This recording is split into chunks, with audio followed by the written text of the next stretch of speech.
two worlds meet. East and street boys bring the party. Bring the noise from Hialeah with some joy.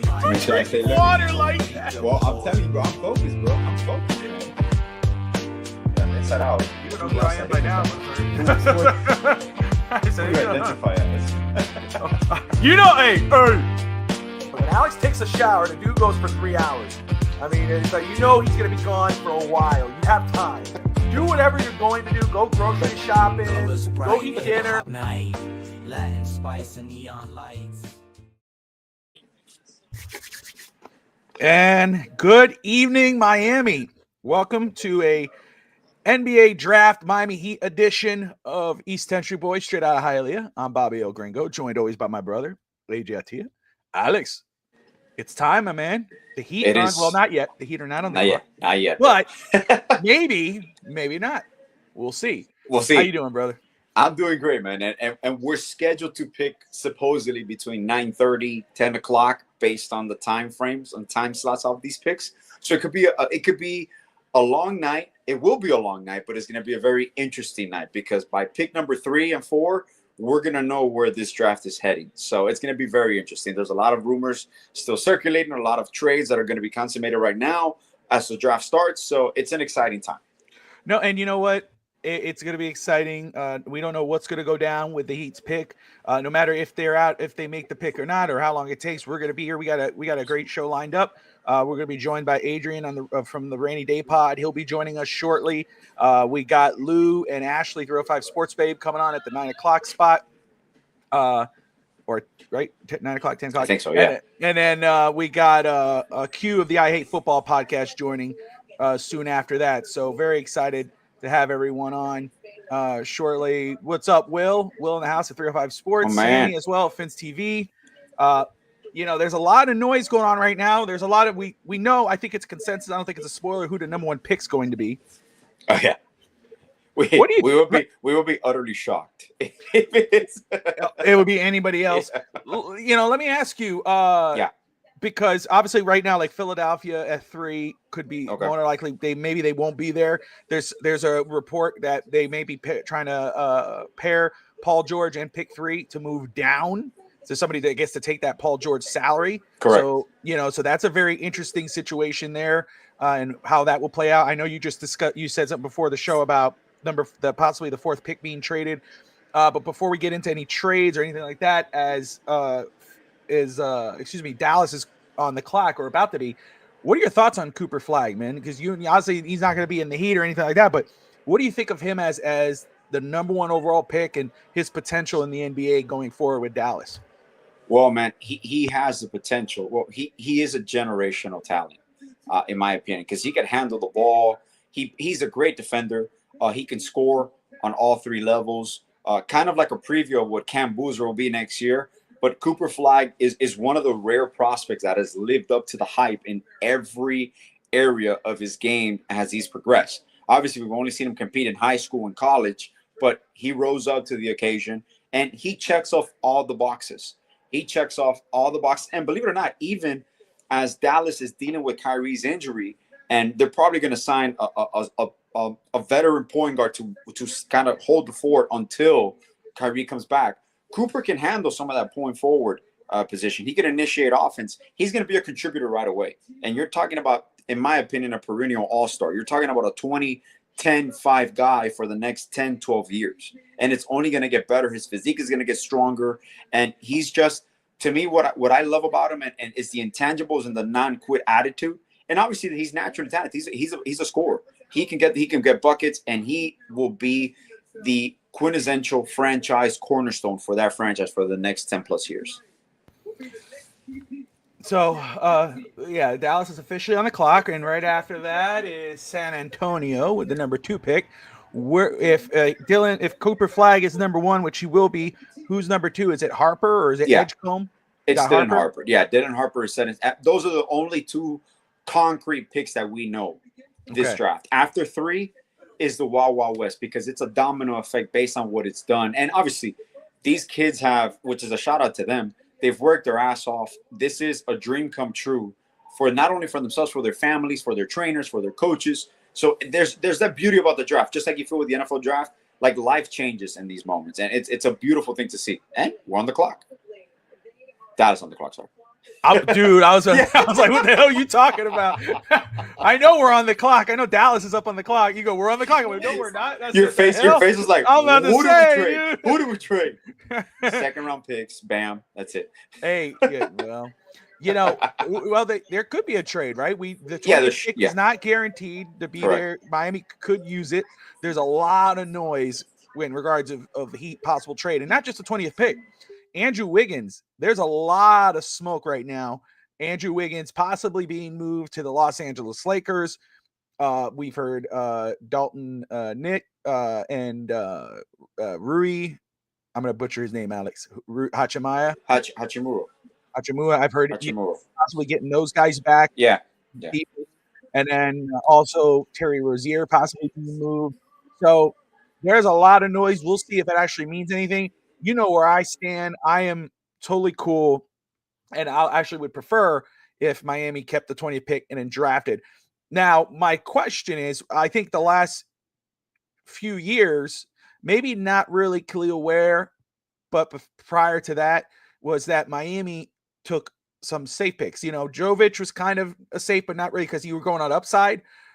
Yeah, Joe was Jaime Jaquez was a safe pick because he can contribute right away. And Khalil Ware, there's upside there. And I think there's massive upside. I'm not touching him. I don't care what anybody says, whatever.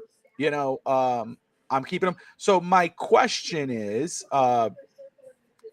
as we wait for the first pick to come in, how do you think Miami's going to go with 20? If where would you go with it? Like in regards of type of player, would you go with a player who can contribute, or would you go, I'm going to go for a swing here. I'm going to go for a guy that might have high upside that could maybe be an all-star type potential player. You know me, and you know what I'm going to say. To me, it's always and will forever be BPA. Whether that is a project that is ready to there's a lot of prospects that are ready to plug and play right now. That's why you hear the conversations of Walter Clayton Jr., NCAA champion.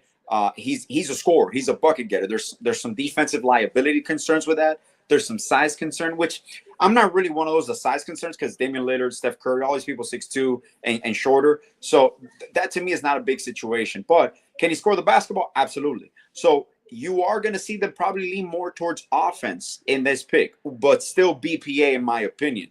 And the draft board is really going to determine this. How the draft board falls, and like you said, if we keep the pick, there's talks about Miami trading the 20th pick to be able to gain another first-round pick in later years and unlock the amount of first-round picks that we can trade to build the asset chest. So it all comes down to it. My gut feeling is that we're keeping the pick. Unless it is involved in a trade for this currently year. I know we're talking about Wiggins and all that, but even in the Wiggins trade, we're asking for first-round picks back, like 20, 31, 32.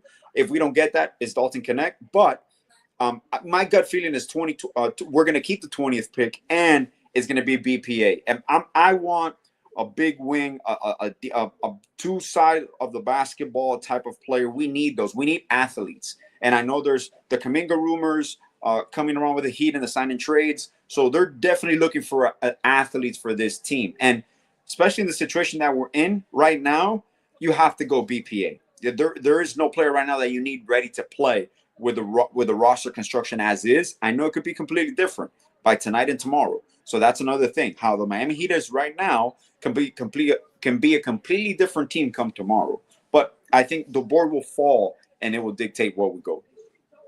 As we go on with throughout the draft and the board starts to shrink, we'll have a better idea maybe who we may go, which way we may go. Correct. Correct. And again, I appreciate everybody who's watching right now. We got over 170 people tuning in throughout all the streaming channels. So we appreciate you all watching. We got more dropping in. You're watching East 10th Street Boys straight out of Hialeah, the Miami Heat Draft Show edition. Q, Lou in the comments, Will. Yes. And of course, Neil from UGA. Yes, that's someone. That's another one. 20. That's a name. That's a name. Lou and Ashley will be joining us later on in the show. Not too far off, but right now they're at the Kasaya Center with the Miami Heat draft party. So there you go. There seems Glenn Rice, Khalil Ware's there. So they're having a blast down there in South Beach there. So awesome to see them. Now, Alex, let me ask you, man, a couple names that you think Heat fans should look for or keep an eye on as we get closer to 20 if Miami keeps that pick. What are some names that you like at 20 for Miami if they're there? Well, my consensus, if he's there, and for some it might be a reach, I still got Rasheer Fleming. For me, there's just something I see in him. His shooting touch, his athleticism. He's 6'9". He's a ball hawk. He reminds me of like a Bam Adebayo, but even with a better shooting touch. And that's someone that could play great with Khalil, with you. I think Alex just froze up. Hopefully it's not me. I think it's Alex. Can you hear me? Good now? He's coming Perfect. in. There he is. Perfect. And Cooper Flag is the official pick. It's the official pick. That's it. Yeah, there you go. Wow. So, shocker. Surprise. Shocker. Surprise. So I'm sorry. So you said Rasheer Fleming is who you like a lot.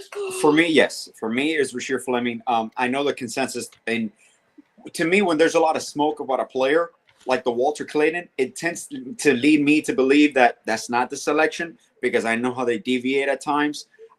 Another player that for me is high up there. He's younger.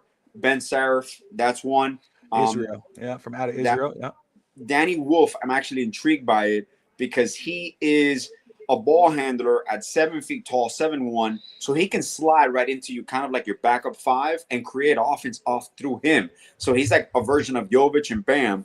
So those are options. Obviously, then you have Nolan Troya from out France. Of France, yeah.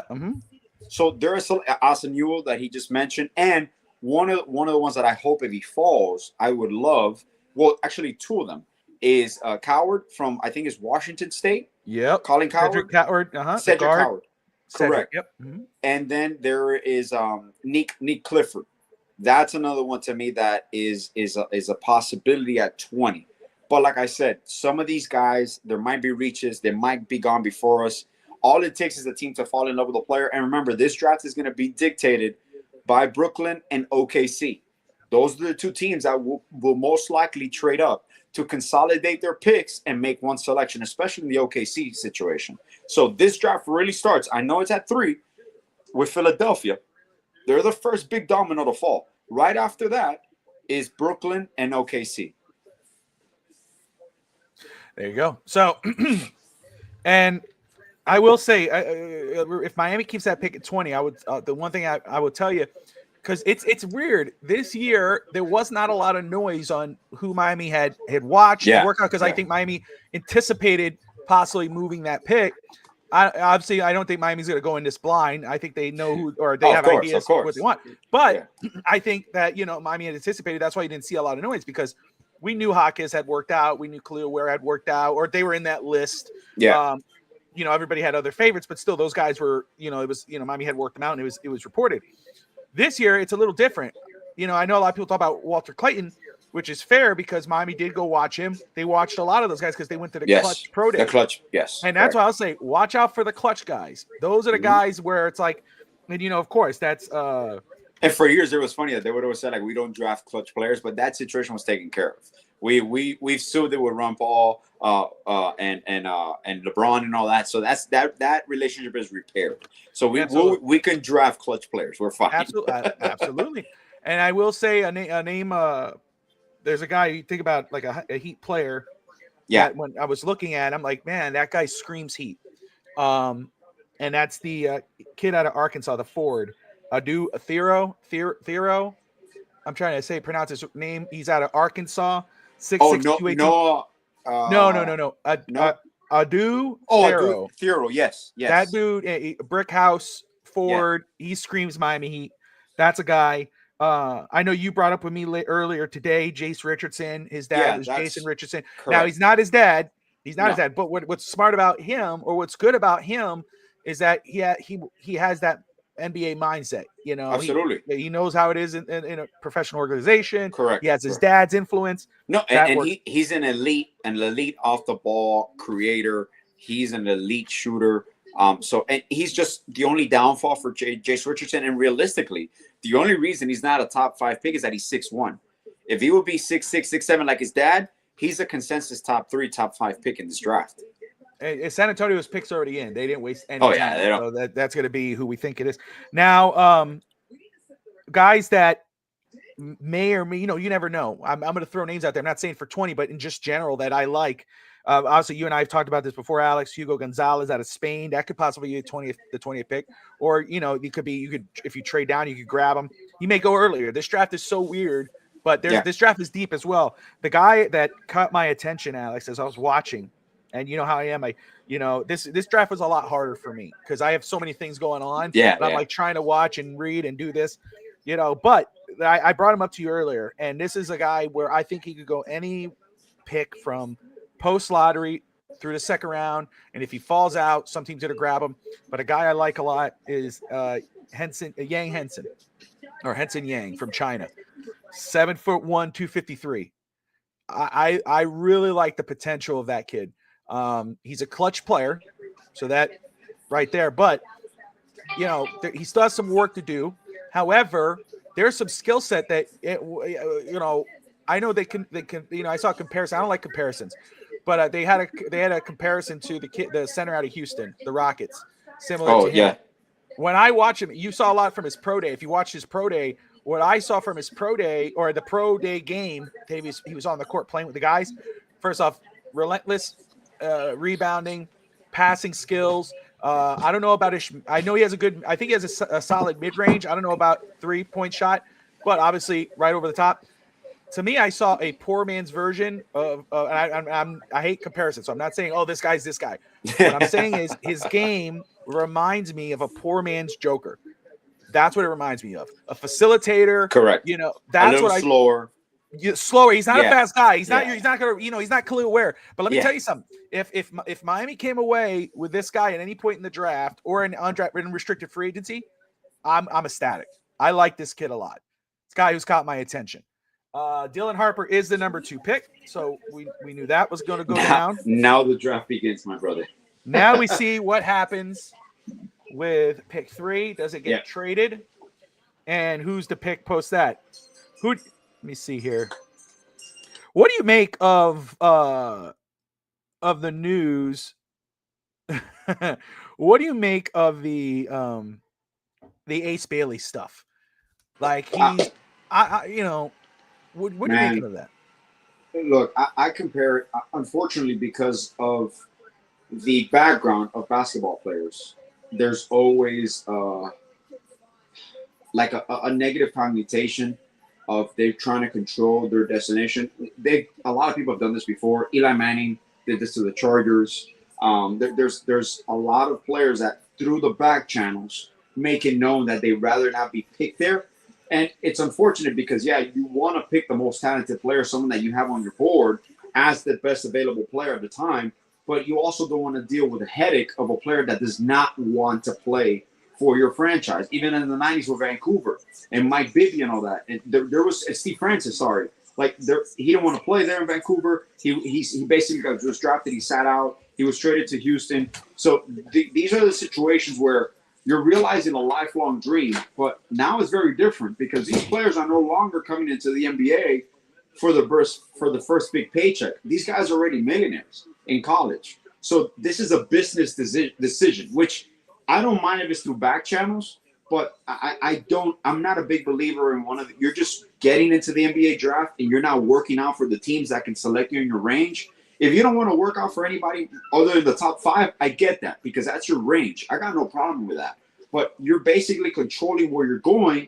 But also at the end of the day, I put myself in a situation if I was a player, there might be a situation that I want to go to. So if I can make it known to them, and if I got to handle it, sometimes, unfortunately, you have to make it dirty. You have to make it a dragged out process to get what you want. Because, it's true. You sign your contract, you're going to get drafted. You can get traded at any moment. That's part of signing a professional sports contract. But I don't know. There hasn't been really anything that stood out to me in regards to him.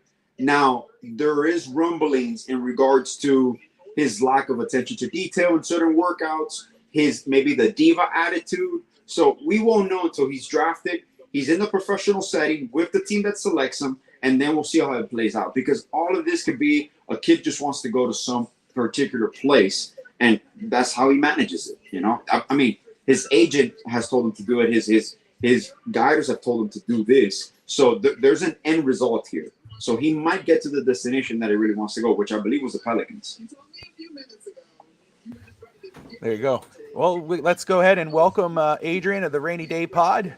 Let's bring him here. Also co-host of the Florida Cats and Dirty Rats podcast with Will on Great FTSN name, and man. 205. Great name, dude. I'm amazing name. Just the name of itself. It's amazing. There you go. Adrian, what's up, brother? How are you, my man? What's up, y'all? Pretty good, man. How y'all doing? Doing all right, man. It's been I'm excited to finally get a chance to hang with you a little bit. I know we've been going around in circles here, but finally awesome to have you on, my man. How's everything, dude? Everything's good, man. Can't complain at all. You excited for tonight? You look. Yeah, I'm expected it. I just really want to see some conviction from the Heat, man. I want to see them, do something, and stick with it, either whether that's taking the pick or trading out, whatever they're gonna do. I need to see something from them, though. No, I get you. That's the thing too. I think that's the most frustrating thing with Miami. What's the identity? What are you doing? What's the plan? Are you going all in? Are you putting all your chips at the table? Or are you like, no, let's slow burn this and let's build it from the ground up. Let's get some rooks and do that, which I'm okay with. And where I stand is I would rather just focus on building off the youth. Just let's draft guys. Let's move forward and let's build this up like what you see Indiana had done. And then they traded for pieces. After they got their youth situated, Oklahoma, they went and got their young guy, or they got a piece or two, and then look what they were able to do. Where do you stand at pick 20? Would you like to see that pick move, or is there a guy that you like at 20? Like, no, I want to see this guy taken. So I think I'm with you. Let's ride the youth movement. We done missed out on some whales, like Pat Riley like to say, and I don't think that's realistic now. I think you go with the young guys. You already have a good core of young ones, and I'm glad that they didn't try to move on from Khalil Ware, because I, like you, think he's special. So yes, sir. So I think you go for scoring here, man. You go offense, whatever that may be, whether it's Walter Clayton, that's all over the internet. But I also like maybe Jamal Mashburn Jr., maybe Samson Johnson, Zeke Mayo, good 3-point shooter. Then you got Thomas Sorber. I like him too. Out of Georgetown. I like him. Yeah. I like him. So I think you got to go some type of offense, though, just because we know that kind of lacks. Like, whoever we get, even if they're primarily an offensive guy, I think with the Heat culture, they're gonna improve on defense. Throughout their time here, just because look at what Duncan Robinson did. I ain't gonna say Duncan Robinson is a first team All NBA defensive player, but the dude has improved since he's been here, and he came in primarily as a shooter. So I think you just go with offense. So. And for me, and again, let me just say hello to everybody who's watching right now. Will saying his hello. Q, he'll be on later on today. Russ Morgan, host of the On Deck Baseball podcast. Safe flight, brother. He just got his flight canceled. Sucks for him. And you know what? You deserve it for saying the Heat suck. That's what you get for being a Boston Celtics fan. No, also safe flight, brother. God bless. But Don't anyway, do not apologize, Bobby. No apologies. No apologies to Celtics fans. Not to no Boston fans. There you go. Hey, but now that you say Boston, do you see when Boston won the championship last year? Did you imagine that their team will be broken up within a year? Obviously, the catastrophic injury with Tatum, but notice how quick and obviously the monetary, the CBA now with the second apron penalties, the moves you make where you dismantle a team. Don't get me wrong, they'll build a team once again, but you dismantle a championship team that you thought was going to dominate for at least 2 to 3 years, and that's it. That is it. That is your time frame. And now you got the OKCs. Now you got the Houstons. So this new CBA parity across the league. Oh, it was Edgecombe, right? Yeah. There you go. Edgecombe. Oof. That's a nice little squad. That kid's a stud, man. Yeah, man, he a dog. And he looks humble too. Like he has a good head on his shoulders.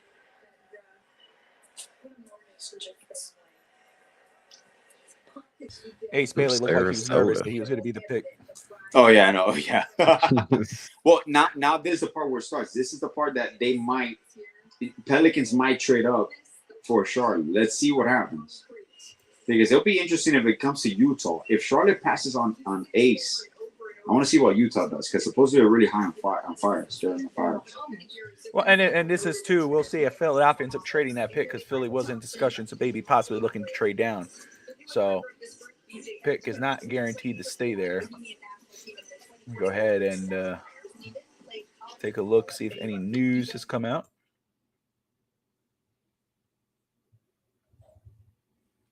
Who you like, Bobby? Man, for 20, I like to kind of see how it plays out. There's guys that I do like. I don't hate the prospect of a Walter Clayton. I don't know if I feel he's the guy at 20. I don't know if he's the guy that moves the needle. I think this is a year where the Heat should take a big swing. Go after a guy that has potential to have upside, to pair up with a Clue Ware, to pair up with the Jovic and Hockey. If you plan on keeping those guys, I'm talking about the other two, because you're not trading Ware. Hope not. But I'm all about getting the Heat culture guy. There's guys like, Cedric Coward. I don't know who's going to be there at 20. As we get closer, we'll figure that out. But obviously guys that I highly doubt will be there, but, Carter Bryant, Derek Queen, Noah Asinqua from France. Those guys catch my eye. Guy that screams Miami, I brought him up earlier, was Adu Theo, probably butchering his name, out of Arkansas. I'm sure I'm butchering his name, but he's someone. If we're talking guards, again, I mean, Nolan Terrar from France, Demon, that's another guy that, if he's there, you have to think about it, Bobby has a lot riding on this pick, man. He has a streak going. He has a lot riding on this pick, man. I don't know if I'm going to do it. You're nervous. You're nervous this year. This year, you're like, I don't know if I want to do it. I got three. Adrian, I know. I got 3 years in a row where I got the pick right. Yeah. So I Jovic. Everyone's talking about everybody else. He's hoping they trade it. I'm hoping the pick is traded. No, really, I don't. I want a rookie. But it's like I just don't want to make the pick. I just don't want to make the prediction. Then I'm 3-1. Yeah. I want 3-0-1. We're in a weird spot too. It is. And the thing is, what's crazy? And they said it after Durant, everything kind of went silent with Miami. When it's silent in Miami, there's things going on. There's multiple routes that you can go. I don't think they're going to go all in and trade away young guys or anything, but there's definitely going to be a reshuffling of a lot of things. Like there's changes coming. Do you think if they have their sight set on a pick and he gets picked before 20 that they're just going to trade? You think that's? I think if they're at back. 20, yeah. If the guys they identify as 20 for them, if they're not there, they might trade out or trade back. Because if they trade out, they're trading for a future first-round pick. So that gives them more tradable first-round pick, especially in 27, that we owe our pick to Charlotte. So there's options that could come from that. And also went straight out. Is that Hialeah internet? What happened, bro? Will says, I would like Jaylen Brown. This is my thing. I would like to admit, too, that I would love to have a Jaylen Brown. Here's the problem. He plays for the Celtics, and I highly doubt the Celtics and the Heat are going to work out a trade. I would definitely give 20 for Jaylen Brown, but that ain't going to happen. Calls came in. My bad. Yeah. A family FaceTime call came in and just shut down there. I'm like, I didn't know. Unprofessional, bro. I'm sorry. My apologies. I'll blame my son. But I'm going to give a shout out to my son. He built this little shrine over here. Let me show it to him. Wade, Hardaway, Butler, Karan Butler. Not many people have that jersey. O'Neal. Mini Adebayo. That's baby Adebayo, what we call it, when they came out with that yellow jersey. So I got to give a shout out to him. There you go, my man. Thank you, buddy. The real Heat fan in the house. Boston's out. He needs a Duncan Robinson. He has a hero. I know. I got him a hero. I know he has a hero one. Yeah. You know. For sure. Well, he has the hero on. Oh, there you go. Okay, so there you Nice. go. Yeah, Theo Bobby got that one. What's up, Courtney in the house of Doll's Diaries tuning in. He needs a Robinson. Well, we're gonna get him a Robinson. Probably yeah. we're gonna get him one because he might be traded or released. He gets so traded, we're gonna get we're gonna get it 45% off. Yeah. 55% off. We got that one. Don't do that to her, man. Hey, dog, I'm telling you, it might be a cap situation. Very possible. Very possible. Look at it. This pick came down all the way to the wire. I'm normally a little delayed. Did they say already pick is in? Shut your patchy bearded mouth. Damn. Jesus. My gosh. The violence, bro. The violence. Don't talk about her dunking, bro. No. Alice is gonna go to the bathroom later. Go, it's not patchy. It's like, yeah. It looks pretty solid here, man. What's going on? Pretty dark. It's like, but I know I got some grays going, but come on. But this is what I like about this draft. I think when people talk about, especially Heat fans, when I'm watching this, and people are talking about, oh, this is the pick I want. I think they're underselling the value that might be there at 20. There's a lot of good players that could be available at 20 that Miami could easily say, okay, yeah, let's go ahead and trade out. Now we can free up some cap order. Or they go, you know what? No, let's go ahead and get this guy. Whether, I saw some people, I'm big on size. I think I would love to get some size. I know, but we have Kelly Ware and Bam Adebayo. Are you kidding me? I love those guys, and that's nothing. It's not about that. We need depth. And, if there's a possibility that, we keep hearing this little bit of noise about possibly blowing it up or trading Bam and doing this, you want to have that guy back there that obviously when Bam comes off the floor, this guy gets on with Ware. Or if you decided, hey, we're going to go ahead and just move on from Bam, I'm not saying that's a possibility, but we heard that a little bit, that you have that size back there. There could be a really good player with size sitting there at 20 that there should be no hate going after him, and, I understand the guard talk. There's a lot of good guards in this draft, but I'm saying, you got the kid out of Duke, Malak, you got Bryant, Queen, Essequa, Sorber out of Georgetown, Danny Wolf, Alex Brown out of Michigan. That guy's good. I love and I'm not saying this at 20. I wouldn't hate it though, but I like his upsize or is Henson Yang out of China. That's another one. And then Maxine Renaud, which again, I'm butchering names all the time, but that's another guy that could be a under the radar pick. But Rasheer Fleming obviously is another name, Alex. Yeah. And one thing to keep an eye on now, they were talking about, just reading, there's rumors that the Bulls want to move a Ball before they pick. I'm intrigued to see if Ball and Vucevic could be a package deal if Miami gets involved somehow, because I know they want Vucevic, but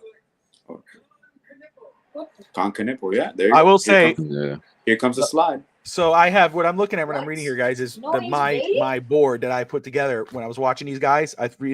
So and not all of them are going to be, they're all going to go. Some of them might fall after for round 1 or round 2. But so far as I'm going, it's like, oh, all the first 4 picks are the first 4 guys on my board, which is kind of cool. So I was like, oh, cool. Oh, it's going to be a good night for you, Bobby. I'm just saying. Watch. I'm going to get them all except for 20. And then Ace Bailey. What about Ace? Ace Bailey's at Utah? No. Oh, okay. He wants Ace Bailey. Ace Bailey? Yeah, we're not going to get Ace Bailey. He's all right. He's going to go to Washington, man. He's going to go to Washington or 7. Pretty quick. I would not be surprised if Utah now, if the Pelicans really want Ace Bailey, the Pelicans have to trade up right now to 5. Because if Ace Bailey's there at 6, most likely he will get picked by the Wizards. I'm surprised there's not much noise on if who's getting traded and what's available. Let me see here. Let me see if I could find. Yeah, and right here, Bulls are looking to trade Lonzo Ball or Kobe Wright before they make their 12th pick. Let's see. He can shoot the hell out of the basketball. Kobe Wright would get him something. I don't know about Ball, man. Them knees. Yeah, I know. I would think Kobe would be the one. The thing is when he's healthy, Lonzo still gives you some value if he, Oh, yeah. Those knees that's what kills him. It will cost you more to acquire Kobe White. That's the thing. It's going to cost Yeah, you that's way what I'm more saying. to acquire. And if you go with Ball and Vucevic, or just Vucevic, you're acquiring expiring deals too. Ball Well, would no, be Ball has a Ball would be 2-year. just a throw-in. Like he'll Correct. be just a throw-in. Yeah. Correct. Ain't nobody want them glass knees, man. Them things are gone. For real. My fears. I think Man. Utah's gonna keep their pick too. I Yeah. don't see nobody trading up. Yeah.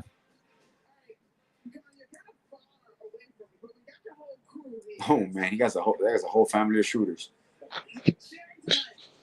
Ooh. $90 million contracts. That's Did you guys see the I was reading also to the salary cap. But I remember we talked about last week that we started talking about extensions, about maybe if we're gonna give you an extension or what not, you want to do it now because the max extensions are gonna get more expensive and more expensive. They were doing a graphic. Cooper's second max contract could be for $500 million. So you're talking about $100 million per season. The salary cap is going to go through the roof, man. Like the mid-level exception is going to be $31 million within 10 years, which is insane to me. Mid-level exception, which is 13 now. And I still remember in the Big Three era when the whole salary cap was like $56 million or like it was insane when they did this, man. But obviously TV contracts, the reason they're doing this now, even the sale, is for the expansion teams. Now when you get the expansion teams, that expansion fee is $4 or $5 billion, and each owner is going to get X amount of $100 million, which is obviously is good for the league. But these salaries are insane, dude. I heard them talking about the expansion team. Did they say any cities? I obviously Seattle's number one, and I think Vegas for sure. You know, I mean, like I was even telling Bobby, Nashville is a great city for an expansion. I think Nashville should have a team in every major sport. They'll probably get a baseball team soon. For sure. But for sure, Seattle has to have a team. They renovated the arena, the Storm play in it, and Vegas obviously because of the whole connection with LeBron, and we always have the summer league there. The gambling now, you're in bed with the gamblers. So I think for sure it's going to be them too. That sucks for Seattle, man. That championship's supposed to be theirs. That was the history there, man. And the problem is the owner is from OKC. I don't know if he sold or not, but Clay Bennett was from OKC. So that was the plan all along. But what was insane is that they got moved a year after they drafted Durant. So you see the glimpse there. You're rebuilding your team. And then you draft Westbrook the first year you're in OKC. And you're like, shit, man. Like, I just imagine right now you telling me that they're going to relocate the Heat and, like, your heart just drops. I'm like, there's no way, dude. I'm losing my history, man. And for them, it was like a generational team. Dads would go to their games with kids, and like your grandkids is like, that's a big loss, man. And it's a great market, you know. Like that's the part that I never understood. But politics. Like, I mean, look at Oakland. Fan base.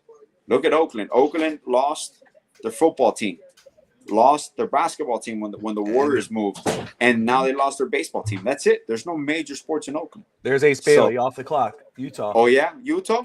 Okay. He looks upset. Watch a trade. Oh man, this has to be part of a trade, man. They showed him and Trey Johnson. He looks upset as hell. Yeah, he didn't look happy when I saw him at all. For the pick. At all. But yeah, what's crazy is that early on in the day it was a lot of noise coming out of Utah about a possible Jaylen Brown trade that would come in a minute. So of course that makes sense because I think Danny Ainge is running Utah. His son. So, Austin Ainge is now the is it Austin? The president of basketball. Danny Ainge is still like the CEO, but his son now is the basketball VP or president of basketball operations. It'd be crazy to trade Jaylen Brown. Well, it's still you draft the fifth overall. Yeah, you're gonna make a lot of money, man. You're gonna be just you're fifth overall. And the way the NBA works, you can get out of there if you really wanted to. Yeah. But again, these picks could be moved. I mean, it's not, you got to sign the deal. Yeah, true. Let's see here. Why does he have to yell? You He's got a guys, microphone. you guys wouldn't be mad if we drafted a point guard? No, it depends No, on, not at all. Yeah, it depends on, who he is. I mean, again, those guys were, Sure. I think, you got that Carter, Walter Clayton, I mean, and you got there's a few of them there. I know that, like Alex brought up, this he most likely won't be there, but the one I like that I think would be like fit right in with the Heat culture will probably be Jeremiah Fears from Oklahoma. Yeah, he gone. He gone soon. Yeah, but that's a guy that I think I would be like, okay, I'm cool with that at 20. But but the one at Demon, I've seen him. He's gone from the top 10 through the top 20, 25. He's another one who has like high upside, and he's big, good size. He's a terrific passer, good facilitator, decent playmaker. definitely need when it comes to shooting. But I wouldn't hate it. I wouldn't hate having a point guard, but and I'm just being straight up. I prefer size. I think I think size would be best. We could trade for or get some quality guys out of. We've been a small team for a while too. That's my thing. That killed us in the playoffs was not having size, being a small team. So I would love a guy to get some size, maybe a stretch forward. Let's see here. What is this guy saying now? And like I said, like I told Bobby before you came on, Adrian, I would not be surprised. I would not be surprised if the pick is Clayton. But when there's usually a lot of smoke around it, I mean, like I tell him, he can score. He is a great creator. He's a great finisher. He's a great basketball player. There, like I mentioned, there's some defensive liability, and you kind of want to see how the backcourt of him and Hero work defensively. But you can get away with it because you're leaning towards offense either way. You need a bucket getter. You need, like I said it many times, I think Miami needs to switch their offensive philosophy. They need to be more of a pace team. Like they need to do space and pace. They need to play quicker. Obviously, you played because you orchestrated on offense and you designed it to play around Jimmy, where you slow down the pace, it turns to a half-court offense. You slow down the game. But that's when Miami was having problems last year. If you notice, like I understand we're a 37-win team, but we had, I believe, 17 or 18 games where we had double-digit leads in the fourth quarter that we lost. 18. So you can't close those games. That shows what? Like you lose who you are. Like, all right, we got here, but now what do we do? Like the person that was supposed to be here to close these games out is gone. So that was an identity issue. So this team is not as far off as people put us out to be. But obviously, people are just going to see 37-win team. That's who we are.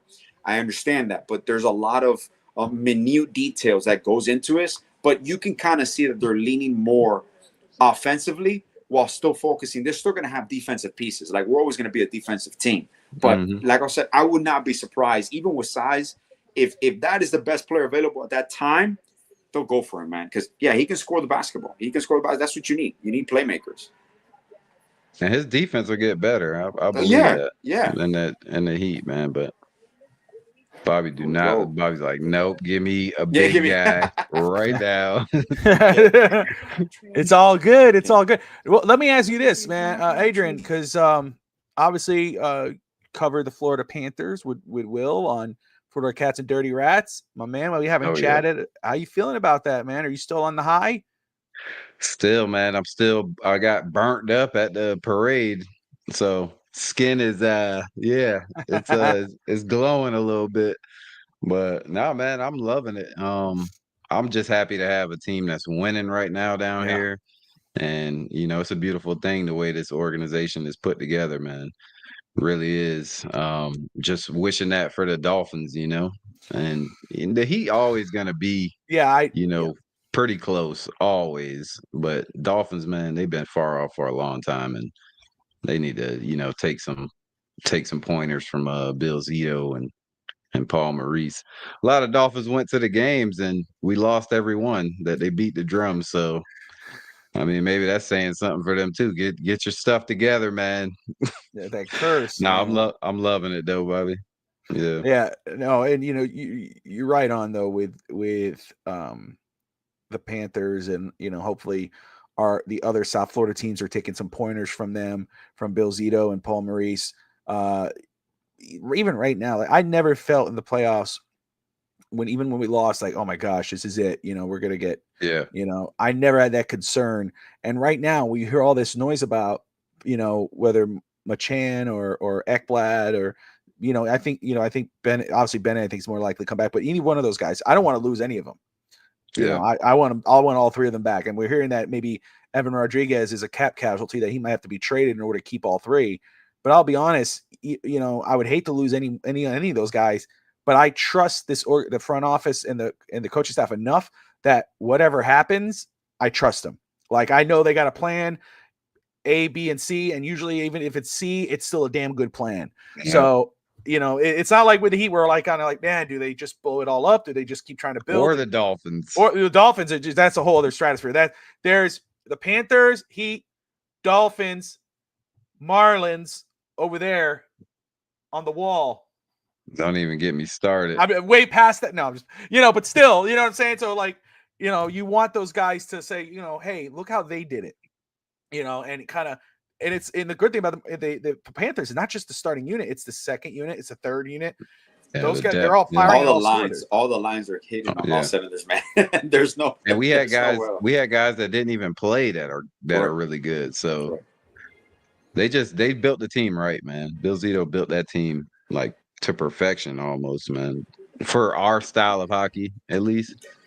Yeah, like that shows you like conviction. That shows you the culture that they wanted to bring in, the type of men they wanted to bring in to play for Paul Maurice. And then Paul Maurice is just an absolute dog, man.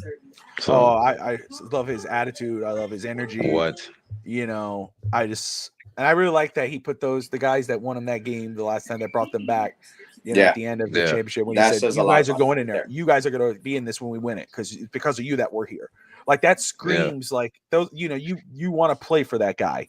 You want to run through a wall for him. There's no question about him. And I mean, I think this is same thing with Zito, but I think this is Maurice's job until he says he doesn't want it anymore. There'll never be a time where it's like we need to get rid of Paul Maurice. It's like shut up. I want to hear any of that. Paul Maurice is going to retire as a Panthers head coach. Put a statue out there, with the whole unit. Just do it now. Dude, it's a generational team. I know injuries can happen and all that, and you might lose a few, but this is a generational run that we can go on. Talk about generational run. It's the next. Oh yeah, right in a row there. Trey Johnson off the board. Yeah, there you go. Washington. There you go. This is where, I talked about Jeremiah Fears, and this is the way this is going with my board. Jeremiah Fears is two players down, so he should be taken in the next 2 picks. So he should be according to your calculations. According to the way this board has gone so far, According to my sources. According to my sources. Well, who's your source? Me, myself, and I. Killing it. Yeah, he's good though, man. He is, dude. He's that guy. He's probably the purest scorer in this draft right here. Yeah. He's the guy that, like, if Miami was in this range, you would want to grab if you're trying to if you're planning on getting rid of a Hero or Robinson. Get this guy. Well, we kind of would have been, right? Well, that's right. That's right. Look at that. I said, let's go to the play-in. Playing champs. That's right. Oh man, terrible. We're gonna be the first 10 seed to make the playoffs. Yeah, that's right. Let me ask you, Adrian. If you answer this, forgive me, but it's just on my mind, so I have to ask. Are you a how do I say this? Are you a blow it up guy, or are you a guy where it's like, hey, build around Bam, build around Tyler, or trade one of them? Where do you stand? And if you were running the Heat tomorrow, if they hired you to run the Heat tomorrow, what are you doing? Or let's say tonight before the 20th pick, what would you do with this team? It's a really great question. Put me on the spot. All right. I say build around them, but you need to add more scoring because I feel like they're second and third option scoring. We need a number one scorer. And defense going to work itself out. I feel like it always does for the Heat. It's just the scoring that we lack, especially in the fourth quarter. So I would build around them. Like I said, I'm on board with the youth movement. Like let's just add a bunch of scoring, and we'll see what happens. But I feel like we'll we'll have a better record. We'll have a better position in the playoffs if we add scoring to this team that we have right now, just because the core. And then next year, you're going to get Pell Larson's going to be better. Like, that kid is a dog, bro, a straight hustler on the court. So I love his style of play. And then, we'll get Jovic back, and well, he'll be playing more, and I feel like our team's good, man. It's just like he said, I don't think we're that far off. We just need some scoring, like, real bad, because Tyler will go cold some games in the fourth quarter. Bam scoring already iffy. I don't know what happened. Like, last year, he had a terrible year scoring. He did have a couple games where he scored almost 30 or something like that. Did he even have a 30-point game last year? Yeah, he had a few of them. Yeah. A few? But okay. He's going to refocus. Him. You're going to see him refocus on his mid-range and all that. And his three-pointer will come naturally, but we don't need him. There was a lot of misuse last year where even Tyler started. He was told to focus more off the ball movement, and then he ended up being more on ball. You can tell by the end of the year they were just exhausted in regards to, because of, like you just mentioned, the offensive responsibility just fell on Tyler. Get us a shot, or Bam, try to force your way. Honestly, I would love Bam. Bam could get to the basket.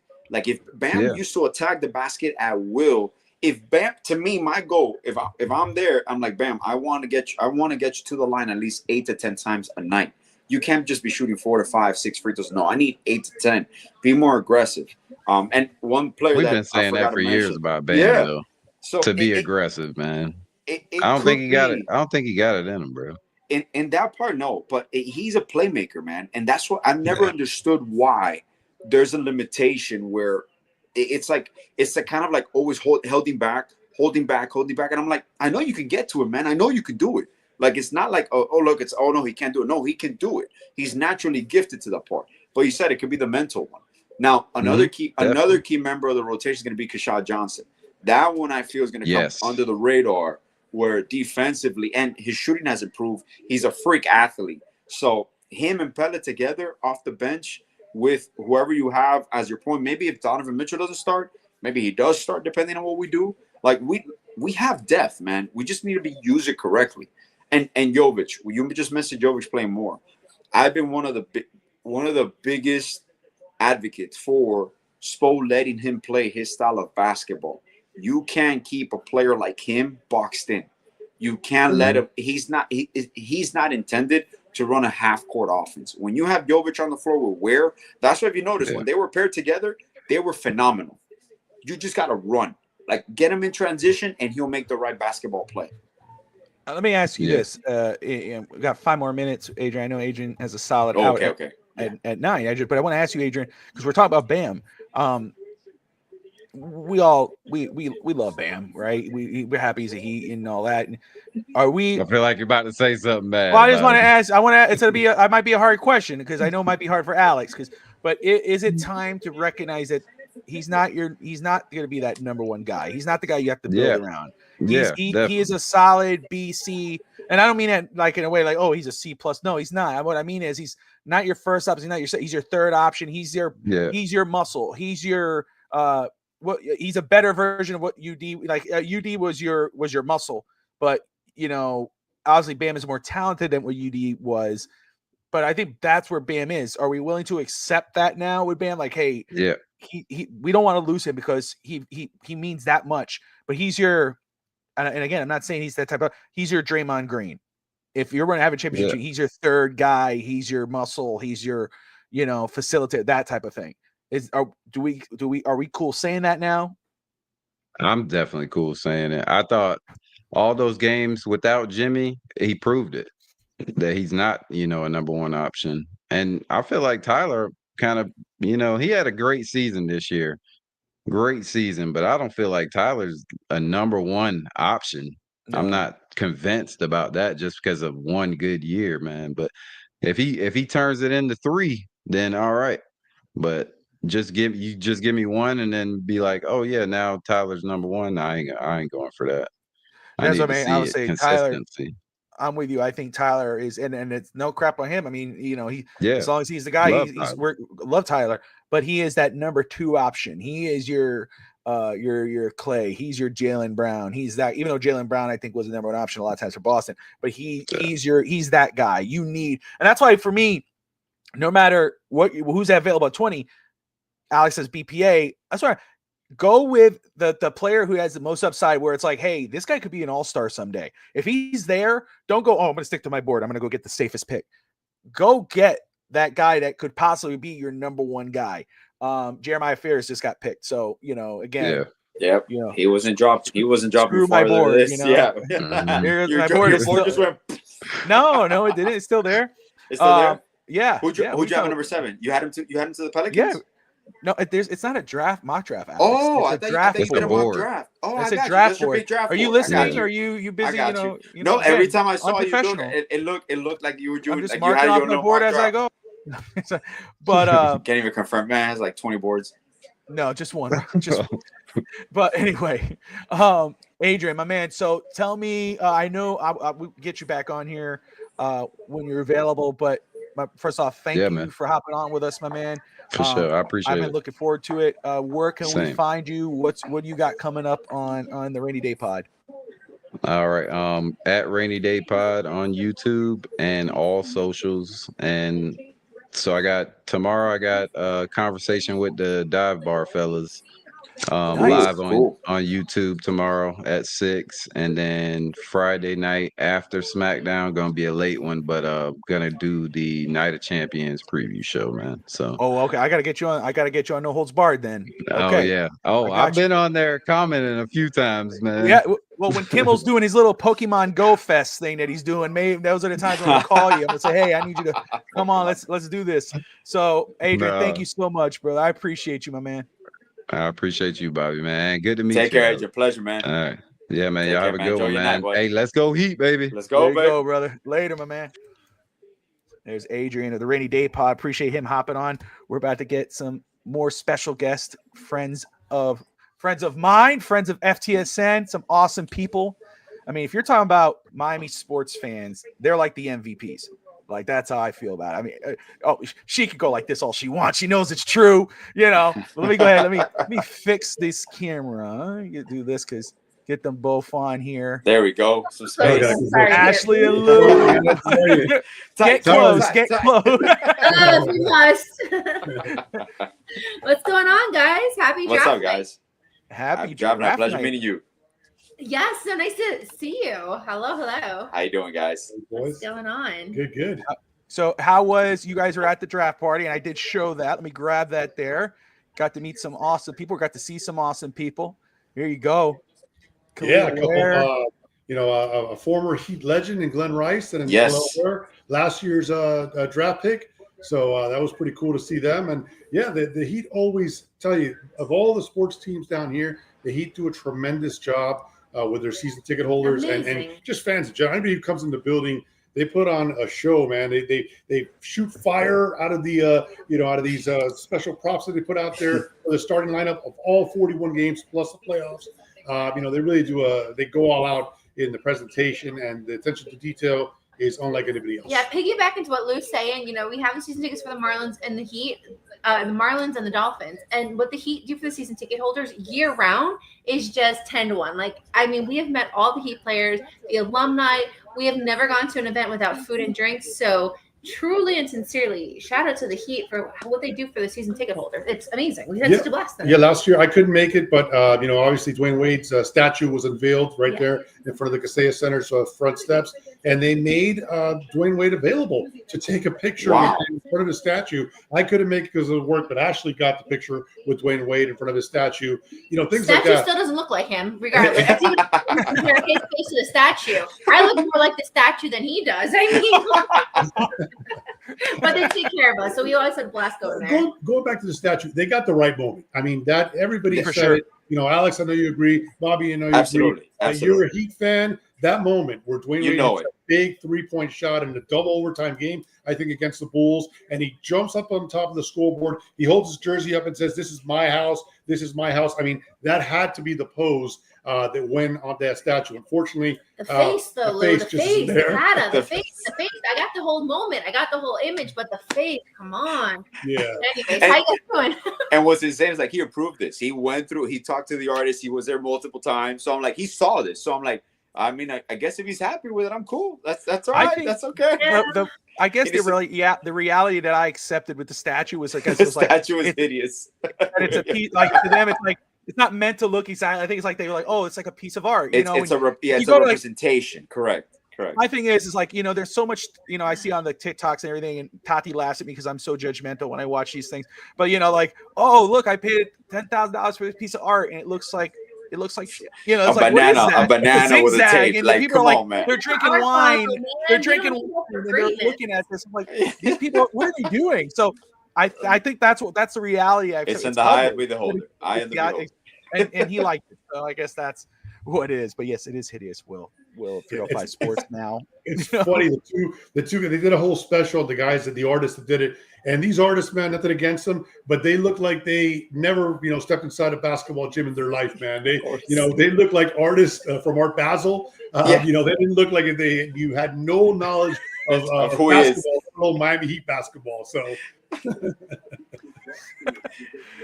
Well, let's very quick. Edgar Demon just got picked for Brooklyn. For Brooklyn. And that was a jump. And Fears, right? So we said that. So yeah, Fears. Well, again, I told you, Edgar. I was seeing that he was anywhere from here to past 20 and whatever. So, but Lou, Ashley, as we get closer to 20, I know there's a lot of noise about what Miami may do, whether they trade, keep, whatever. Ashley, I'll start with you. What would you like to see them do at 20? Would you like to see them move out? Would you like them to keep the pick? And who's your pick? Yeah, okay, so that's a great question. With the Heat, they're going to do what's best when it comes to 20, right? So they're tracking every move and everything, and I truly believe in Pat Riley and Coach Bo and the whole organization that when it comes to 20, they're going to make the best move possible. Who I like, and it toughens me to say it because I'm a St. John's Big East girl. I like the guy from Georgetown. I like Sober. This guy, first of all, his wingspan, it's like, it reminds me of Mutombo, right? Mutombo, just a big, big man. Now, the thing to remember about this guy is he was in the running for a Big East Freshman of the Year, which, again, love to see it. But he's coming off an injury. And I don't want to say damaged goods. So I get nervous when I see like an injured player coming in, but I know his potential. I know what he could be as a big man on both ends of the court. And with Bam, not that he's inconsistent, but you get a Bam 1.0 and you get a Bam 2.0. So as Bam gets older, because Bam is getting older, I could see us going for, that Georgetown freshman in the 20th spot, personally. I like that. Thomas Sorber. Yeah, 6'8". His wingspan's ridiculous. I love that you said that. I'm all about the big. I'm about big. I want size. And right what you say, because Whoa. Okay, Alex. Whoa, no. Jesus Christ, man. Like, you just stayed on how you talking. Listen. PG-13. Get my rosary out for a minute, Alex. Anyway. Sorry, Jesus. But his season was cut short with the ankle surgery. So it's like we've seen players who, have come off of college with injuries, and whether they re-injure it or they're just never at that capacity that they were. So that concerns me. But I just think Bam long-term, and how much longer do we have with Bam? Bam's, 35, 36, and I know that's a crucial part next to having a point guard. So my first thing, hey, if he's there at the 20, even though Georgetown, Big East rival, I'll take him. I'll take him. I like it. I'm with you. And even if Bam stays, when he comes off the floor, you get more size there. I know there was size. Some Heat fans saying, why do we need size? Who do you have? What about you, my man? What you think, Lou? Yeah, so I'm actually going to take a page from what I thought the Dolphins should have done, and I'd love to see the Heat trade back here. I know, we're tied to Walter Clayton Jr. from Florida. I wouldn't mind that pick, but I think he's going to be going a little later. I think that he's a lot of people are tying him to the Heat, so I think he may drop back a little bit. And so I think, look, the fact that we only have one first rounder next year because Memphis gets our second round pick, and then in 2027 we got no first round pick, just 2 second round picks. So we don't have stockpile picks coming up. So I wouldn't mind maybe making a move here and dropping back in the draft. Some undrafted free agents could hit too. As she mentioned, she's a big St. John's fan. I am a monster Arizona basketball fan. I just grew up, watching them before the University of Miami. They were the team that I grew up watching. So I'm a big Arizona basketball fan. And a guy like Caleb Love, who is going to drop back and may not get drafted at all, that's a guy like we just did with Pelle Larsson, pick him up there, and he's a big game player. So I think we can get that kind of help. I definitely think it's point guard that we need, in my opinion, that or some size. But I'd like to see the Heat trade back here. He just wants his bear down boys on his team. No, stop being biased. Yeah. No, I think again, and this is a draft where I feel a trade down doesn't hurt you. Of course, you get some draft picks and capital, and could free up some draft picks for later on. But also, though, if you could move down in late in the first or even trade to the second, there's some solid options there. Again, the kid out of China is the one I was talking about earlier that I would be okay taking is Hassan Yang, 7'1". The dude's huge, and I think poor man's version of Joker. I mean, and again, I'm not saying he's Joker. It's just saying a poor man's version. He has that type of skill set. But Lou, I don't know I know you guys been busy today, but the noise coming out about possibly Andrew Wiggins being traded to LA. What are your thoughts on that?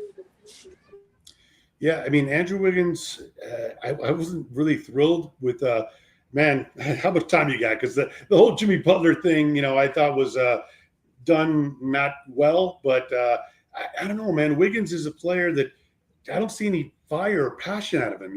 He's overall, he's good all around player, does a lot of things good, but nothing great, right? He's not a great shooter. He doesn't create his shot that well. He's a good defender, but he's not gonna run down the field and chase down blocks. So Andrew Wiggins doesn't move the needle for me. We traded him essentially for Jimmy Butler. Jimmy Butler's a dog. Jimmy Butler is a clutch player. He wants the ball. He took over when it mattered. I know Wiggins, is finals MVP and did that 1 year. But overall, his career from being a number 1 pick, his stop in Minnesota and then Golden State, he's been more like a third guy. He hasn't been the go-to guy, save for that, the finals against the Celtics. So I wouldn't mind it. I wouldn't mind it. And honestly, all our roster spots are taken. Davion Mitchell is a restricted free agent, so we can go ahead and match that contract. But we have all these contracts tied up. And at some point, you got to give something up in order to shake up this roster, which obviously fizzled out in the playoffs against Cleveland big time. Oh no, I think you're right on. And my thing is too, I think if Wiggins stays on the roster, I think you're right on that. He could be a solid contributor. He could give you some solid stuff, but he's a guy that I feel like if you could move him, because I don't think he should eat up most of your, or like 2/3 of your cap or whatever. I don't feel comfortable doing that. So if you could move him on for some expiring deals and maybe get a late first rounder or a couple years from now, whatever, I'm all for it. And see how that play out. With Davion Mitchell, we know that they've not matched it, but he's a restricted free agent, right? Right. So I like that. And if they could bring him back, perfect. If someone throws a big offer for him, if somebody offers Davion Mitchell a deal and we don't match it, do we get something in return since we've put a thing on him, or he can just leave, right? That's not. Yeah, that you just place the tender. You offer him the tender so you can sign it, so you have the right to match it. And then I believe you got 2 to 3 days to match it or not. But honestly, there might be a situation where we come to an agreement with Davion Mitchell before he signs any offer sheet. Because now there might be some teams that have some cap space that could make him give you kind of like a poison pill, and you're like, shit. I mean, it's not plausible for us to match it. I think they do have a cutoff number, maybe like in the 14 million range around there. I think that they might come to an agreement when the time is right, depending on how this roster shakes up. Like you just mentioned about possibly moving Wiggins for expirings and future assets. But I do genuinely believe that at the end of the day, Davion Mitchell will be a Miami Heat. I don't know if he's going to start or not, but he will definitely be a key rotational piece for us for the next few years. So Colin Murphy Boyles from the University of South Carolina, the Gamecocks, just went to the Raptors at the 9th pick. Look at that. So there you go. You got another forward off the board there. Yeah. Damn. So And now so we'll see where Houston's on the Duke, clock, Malua. right? No, Houston, who else is not Houston's on the Houston? clock of the number 10 pick. They're gonna pick for Phoenix. Phoenix, that's right. This is Phoenix. But Houston still has to pick it, and then course, you know that bullshit. I've never understood it, by the way. Like, if the trade, I understand the trade is not official until 6, but don't do the Houston hat, man. Like, just give them, if the Phoenix pick, Houston's making the pick, just give them the Phoenix hat, man. Come on. Yeah, just change the title. Just it, dude. Like, what is this? These technicalities. It's like, yes, we understand what happens. We know Houston's gonna trade the pick. Just give him the Phoenix hat, man. Yeah, this Colin guy, he was averaging 16.8 points a game last year, so that's a solid pick for South Carolina. Yeah. Well, out of South Carolina, from Toronto. Going to Toronto from South Carolina. And Bobby, now this is the thing now. The Duke center, Maluak, I think it's Maluak that you pronounce it. Yeah. Now, where does he? This is the fall. Like, where does he go? Because that's intriguing right here too. He's not going to make it to us. I still don't believe, but stop being a damn party pooper. Like, every time you say, guys, like, oh, he's not going to be there, bro. Just ain't going to be there. Gosh, dude. Going back to Wiggins, I wanted to add, Lou made a good point. Like, his resume, when, the whole Jimmy Butler, and we were all like, what are we going to get for Jimmy Butler? And when you heard Andrew Wiggins, you're like, all right, cool. Like, this is a guy who has, like, a great resume. But as the season progressed, did he really fit into Heat culture? Did he really contribute? I mean, I don't know, right? Rome wasn't built in a day. I use a lot of analogies. I'm starting to like. That's cool. Right. So Rome wasn't built in a day, but it wasn't like a make or break factor. Now we're at the point where you got to cut the meat. You got to cut the fat off the meat. Yeah. So is he one that you can cut the fat off the meat? Lou said it best. Like, hey, it would be, if we had to cut some people, trade out and stuff, that would be one that, okay, it's all right. Like, we understand. Yeah. And listen, if you're cutting fat, let's get rid of Terry Rozier, right? I mean, he's been between his poor play and then the gambling allegations didn't help out. So, man, if we can move his contract, I think that was one of the reasons we were at the arena, so we didn't hear your takes. We were in and out of some of what you guys are talking about, but that was one of the main reasons why Kevin Durant's in Houston, because they didn't want no part of getting Terry Rozier. So, if we can move him, that'd be A1 in my book. It just aggravates me even seeing him on the sidelines. Like, it just takes up space.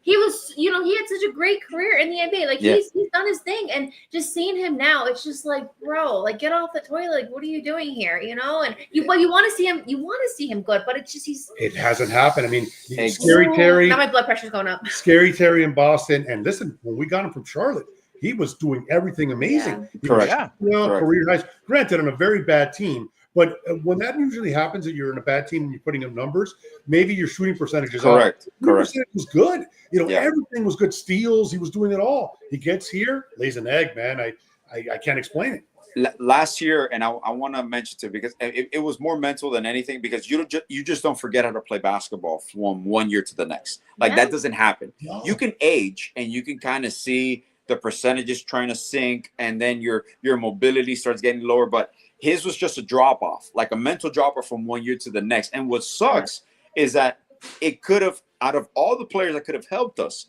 that past year and this year, a scoring option like him would have been amazing for that, because we needed buckets. We needed someone to help Tyler. But now he becomes an asset because he is an expiring deal. Yes. Can you flip it for another expiring deal that is productive? Or do you just write it out and, just let the contract? Because I definitely do not want to make the mistake that I understood why we did it, but this was kind of like the poison pill. We traded Kyle Lowry's expiring and a first to acquire Terry. So I don't think they're going to make that mistake again. Fair. Like, we're just going to let it ride out. If we can't move them, just write it out. Even more to that, you made a good point. You just don't forget to have the basketball. I played basketball 15 years. I could still shoot, no problem. The thing is, if he is not going to play, at least be a mentor to these younger guys, like a Jaime, to Khalil. It's fine if your body's given out. Everyone, you can't defeat time, right? We get that.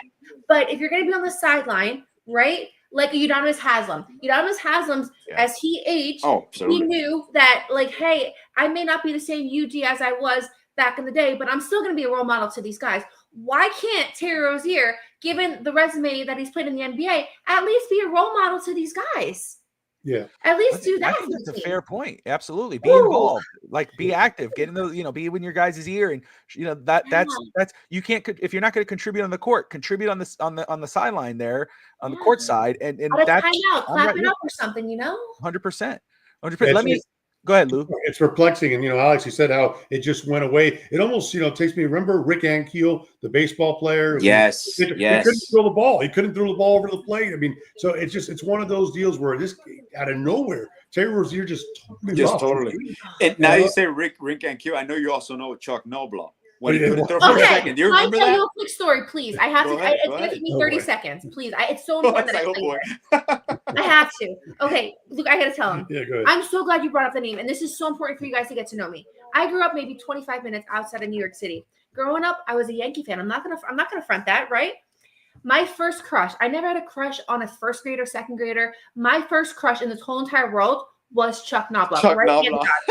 Right. My dad was a police officer, and in his town, they'd give the cops tickets all the time. This is, all the time they give the cops tickets. Every game we had a chance, my dad would take us to Yankee Stadium. I was 6 and 7. It was 1996, the 90s.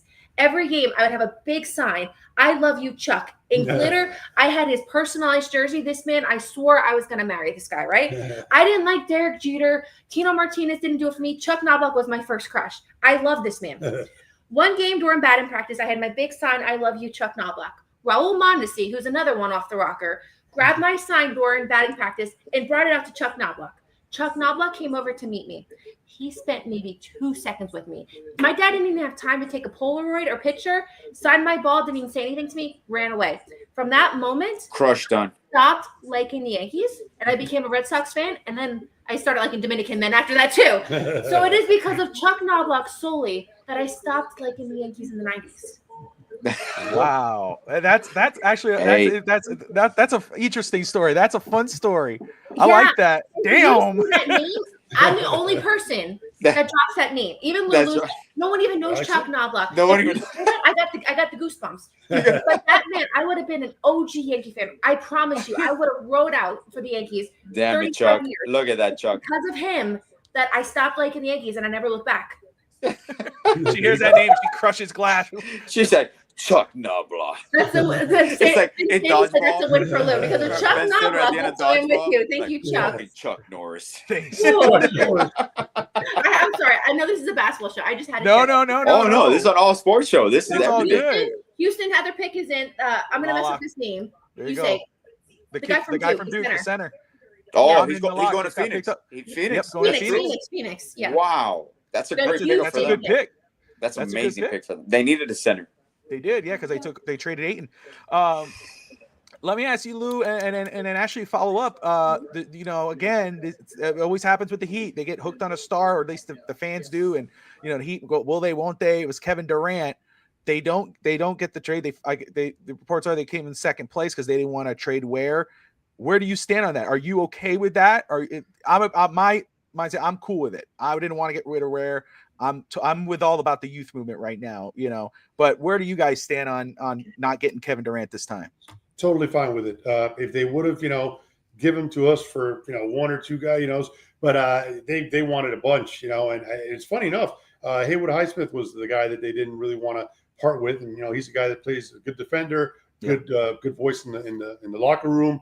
But yeah, no, man, I'm not for a 37-year-old Kevin Durant who, scoring prowess, champion, scoring, leader. But I don't see the point of getting a 37-year-old Kevin Durant on his last legs for, we got a lot of young talent. And I think it's a youth movement here until we figure out the next move. But I don't think that was it. Yeah, I agree with you, man. Ashley? Yeah, no. So I'm tired of the Heat rumor train, right? We've heard all these big names coming down here.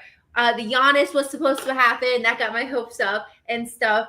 Let the facts be told. We do need a big name, right? We have to kind of rebuild a little bit for losing Jimmy Butler, right? So there needs to be something that moves the needle that gets us from good to great and a playoff contender team. Not just, we need to get the momentum back. And we do need a big name player, right? The rookies are great. They're going to develop. But again, I'll say it again, Rome wasn't built in a day. So we need a veteran player, but they wanted too much for KD. and I wasn't willing. Not me. Oh, Pat Riley wasn't willing to sell it all. It wasn't enough, right? So the show goes on, and we keep going. Yeah. Now that said, I just want to add one more thing here. And I'm sure you guys discussed this. It's funny enough that the final 4 teams in the East, with the exception of Cleveland, who kind of fizzled out to an incredible Indiana team that had an unbelievable run here, the Knicks got rid of their coach. So that's gonna, they're not gonna maybe be ready to win next year because they're gonna put it in a new system. And then your other, not the final 4, but the 2 top teams, which are Indiana and Boston. Look what Boston's doing here, obviously because of losing Tatum for the year, and then Halliburton is out for a year. So the East is wide open at this point. Really is. You might see Giannis catapulting back to the top spot here because there is room for a team to make its way to the top because the East is really opened up with these injuries. So with the Knicks, you mentioned them. I mean, we've been so on the Panthers train. You got to understand, right? I get it. So there was rumors that the Knicks were going to try to get my guy, Rick Pitino from St. John's, and he turned that down. Have the Knicks hired anybody since? They haven't, right? No, the Knicks right now is a mess. They're still interviewing. They still supposedly want Jason Kidd. But that right now, they should have – they fired Tibbs out of a whim. And the owner – that was the owner's call. But you don't fire a head coach like Tibbs unless you have a backup plan right away, knowing that I'm getting let go of Tibbs, I'm hiring this person. So they're going to do the due process. Maybe they're just interviewing candidates and they're going to circle back maybe to Kidd, but highly unlikely. I really don't. Well, you're going to have to trade compensation to Dallas. So that's something that's going to be resolved. But Borrego, I think, is interviewing the associate head coach from the Pelicans. Obviously, Mike Brown, Taylor Jenkins. So I'm surprised. I think Mike Malone. I don't think they've interviewed Mike Malone. Maybe Mike Malone takes a year off. I saw Mike Brown. Coaching. I did not see Mike Malone. I saw Mike Brown, and I think Mike Brown's a good coach. Bobby, it just came through. I had seen it before, and it just officially came through the trade with the Suns. They acquired Mark Williams from the Hornets for the Suns' 29th pick and a 2029 first round pick. So Suns got 2 centers. Yeah, and he's full of emotion. That's cool to see. That's really this cool. Kid's gonna be special, man. Yeah. You love to see it for these kids too. It's such a dream, and it's they work hard, and it's a big night. It's a big moment. Alex, you mentioned also the changing of the hats for trades. I got to take it back old school. One of the most iconic ones was the Chris Webber for Penny Hardaway. Yes. They swapped the Orlando Magic and Golden State Warriors hat, and that actually worked out. Well, not for the Warriors, but they both went out to have really good careers. But that's the most iconic one for me when those two did it. The one I remember the most for me was when it was Vince Carter and Antoine Jameson, that they were picked right after each other. So when Vince Carter went up, he just went and swapped it with him. So it's always funny. And those pictures are going to come out. Like, someone give this man a Suns hat. Like, please. Like, just give him a Suns hat. Like, you're getting interviewed with a Rockets hat. Right. Like, oh, man. Yeah. And even the interviewers, like, they have to mention, I didn't even hear it because it's on mute here. But they've had to mention, like, oh, yeah, how do you feel about getting drafted by Houston? I mean, Phoenix, because you're going to Phoenix in quotation. Like, I would love to do the open quotation, just the quotation marks, the air quotation marks there. That would be a perfect image for the reporter to do that. You got to tell him before the guy pledges his allegiance to the fan base. They're like, hey, I can't wait to come see you. What? Okay, so the pick is we're going to tear it up. Pick 11. All right, so. Portland? Okay. Here he comes with his bald head. What you got to say? And this pick is being traded to Memphis. Yeah, that's Portland breaking. To Memphis. Portland to Memphis? Portland's trading this pick to Memphis. Ooh, for what are we getting in return? Got the red and white, all that, but he's going to Memphis, Tennessee. Nice, and he's still going to get a Portland hat. Memphis, Tennessee. Let's see what this man says. Cedric Coward from Washington State. Oh, that's the kid I love. You see, look how much he jumped, man. Yeah. That kid was nowhere near the first round lottery. This kid is amazing. Love to see it. Good size, too. 6'5", 213. That's a solid pick for Memphis. And what happens with Memphis now that, because there's talk about, John Morant being moved and everything else. So we'll wait to see there. And who's next? We got Chicago coming up next. I got to ask you guys. I know look, on East Central Boys, even though this is a Heat edition episode, focus on Heat, but I have to ask you guys because you guys are down there. I'm up here. I was banging the pots and pans when we won the Stanley Cup. I know I pissed off my oldest daughter. She was sleeping in her room already. My son and I went and banged the pots and pans, and then the neighbors didn't react. I'm in a Spanish neighborhood anyway, so they were playing. So it's all good. I don't think they mattered too much. But I know my daughter the next morning was like, I was really mad. I almost came out and yelled at you guys. I go, no, you weren't. No, you weren't, because we couldn't go on 49th Street. But Panthers, second Stanley Cup. How are you guys feeling right now? And how was the parade? How was that environment? We are exhausted, to be honest with you. It has been nonstop, right? We even said, like, what's next? We're like, baseball season. We're like, wait, no, the NBA draft is Wednesday. We got to just pause it for a second. Someone told us last year when we were at the parade, some random guy said, when you win the first one, it's amazing. But if you win it back to back, it is undescribable. And I thought about that all year round. I'm like, what if? And then it happened. And just to win the second one, I mean, totally undescribable. So we were at game 6. And it was actually a quieter atmosphere because we all knew what could happen, right? And as the game progressed, I mean, we laid it on them. And then as the clock, towards the end of the third period, we're like, wow, this is really happening. It's been amazing. And you love to see it for our community. You love to see it for the fans. One thing about these hockey players, they're great on the ice, but what they do for the community and the fans, I will tell you, and I'm not afraid to admit it, is better than any basketball, any football, any soccer player down here. They walk the walk, they talk the talk. They are all about the fans. They are accessible. They're everywhere. So the organization, yes, they're a championship organization, a dynasty, but what they give to the fans and the love and the respect is just better than I've ever seen any organization down here do. Yeah, I'm elated, man. It's awesome. As Ashley mentioned, I actually been very fortunate where I've been down here to see 5 other championships, 3 of the Heat, 2 of the Marlins.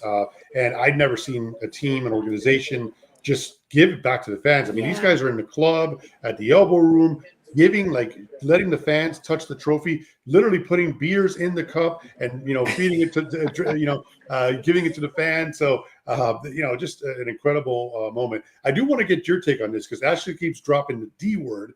Dynasty, not that nasty, not that D word, not that D word. I don't know, man.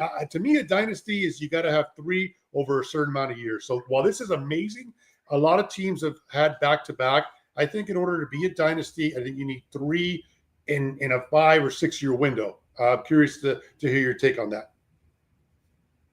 Alex, you want to respond? For me, yeah, I agree. Well, when I mentioned the dynasty that where this is a generational run, is that this is similar to me. I believe was it the Islanders and at times part of the Oilers as well in the 80s with Gretzky. This to me is we've already been to 3 Stanley Cups. We've won 2. I believe we can run the table for the next 2 to 3 years. I know some of our main components are getting there in age, but you can kind of see the transgressions. Like you said, there's talent that still didn't get on the ice. Yes. Or limited ice time, limited shift time. So there's still a possibility where you get, and some of these players are going to give back certain money to have the possibility to re-sign multiple players. So at least for the next 4 to 5 years, I don't think there's a team better equipped talent-wise and salary-wise to compete with the Panthers. Like I understand, there might be situations in a certain year, there might be a slump, there might be injuries. It could all happen. But the way it's set up to be, you can legit go to the Stanley Cup 6, 7 straight years. I'm not saying we're going to win all of them, but I don't think there's a team tougher than us right now on the ice. And off the ice, like you mentioned. That's the thing. You got to keep it together as much as possible. Zito's going to do a great job as much as possible.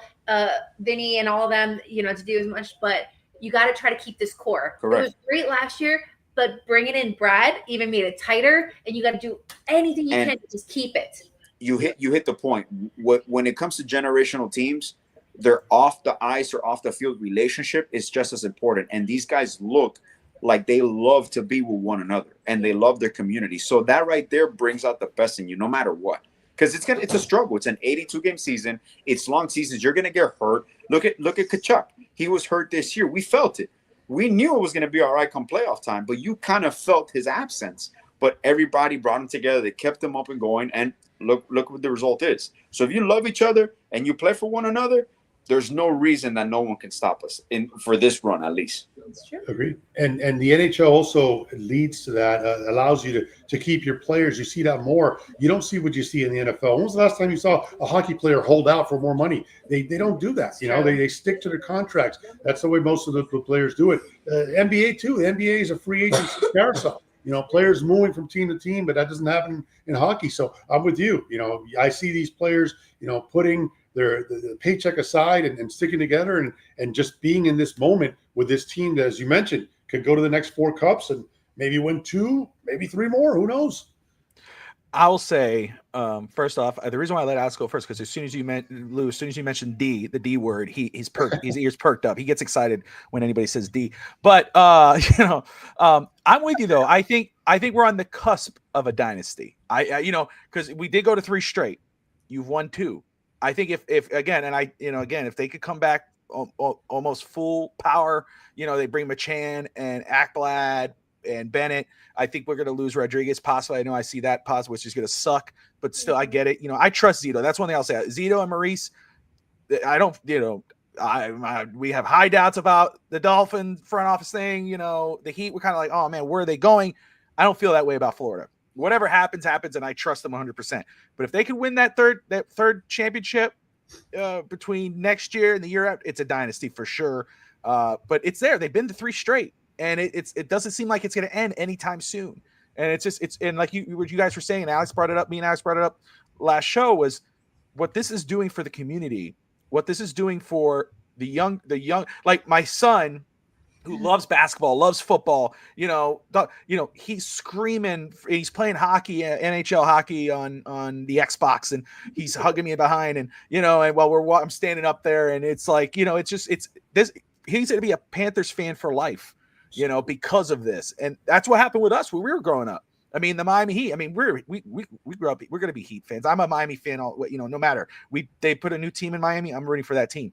But watching the Heat win those championships, watching the Marlins. Now, look, we're long-suffering Marlin fans. But seeing those World Series, when I remember going to school and or going down 49th Street and banging the pots and pans, or going to school in Springs High and Middle, and you're excited about the Marlins. You now you got people going, how are you a Marlins fan? I'm sorry. It's like, what do you mean? We won 2 World Series, bro. How many did you win? That's what this is doing right now. So it's just a very cool experience, just seeing this, and for me, selfishly, and my son said it. I didn't even say it. Of course, I was thinking it, but as I'm watching the like, actually, what you were saying, the minutes go by. I'm like, this is going to happen. We're going to do this, and it's getting closer. And I'm going, and I'm saying to myself, and Alex, I'm thinking about Ralph, because Ralph got to see it all. You got to see the Dolphins win. Earlier, I wanted to see him before he passed, but the Hurricanes dominance in the 80s. That's what I'm saying. Got to see all of that. And then, the year he passed, he got to see the Panthers win. So as I'm watching this, and I'm like, man, it's a bittersweet, but it's still, that's cool to think of, that you got to see it. But then I'm like thinking to myself, as soon as I'm watching, I'm like, Ralphie boy. And that's as soon as I said it in my head, my son right behind me, and he goes, Ralphie boy, talking about his grandpa. I'm like, yeah, man. I'm like, yeah. It's just really, it's just a cool thing, and I'm just thankful the Panthers is able to do that. And I'm not down there, but I see the pictures, I see the videos. Lou, Ashley, your videos about them, what they're doing. They're getting off the bus, they're getting in the crowd, they're like, hugging the, and just bringing the fans out and enjoying. That's just a moment, and that's something that they'll never take away. That fans are going to be diehard for life because of this. Yeah, even like Bobby, our goalie. You see him on the ice, and then you hear a story how he's a devoted Christian. You'd never know, like, this goalie, this image, and then he thanks God every time that he gets off the ice in his press conferences. Then you have Sam Bennett, who is so passionate about animals that he donates so much time and effort to the Humane Society of Broward County. So yes, they're great on the ice, but who they are off the ice is just extraordinary. Such role models for South Florida and just for the world, and we really appreciate what they've done for our community. No, 100%. 100%. Let's see. The next who got picked here was Noah Asenqua from France. Yeah.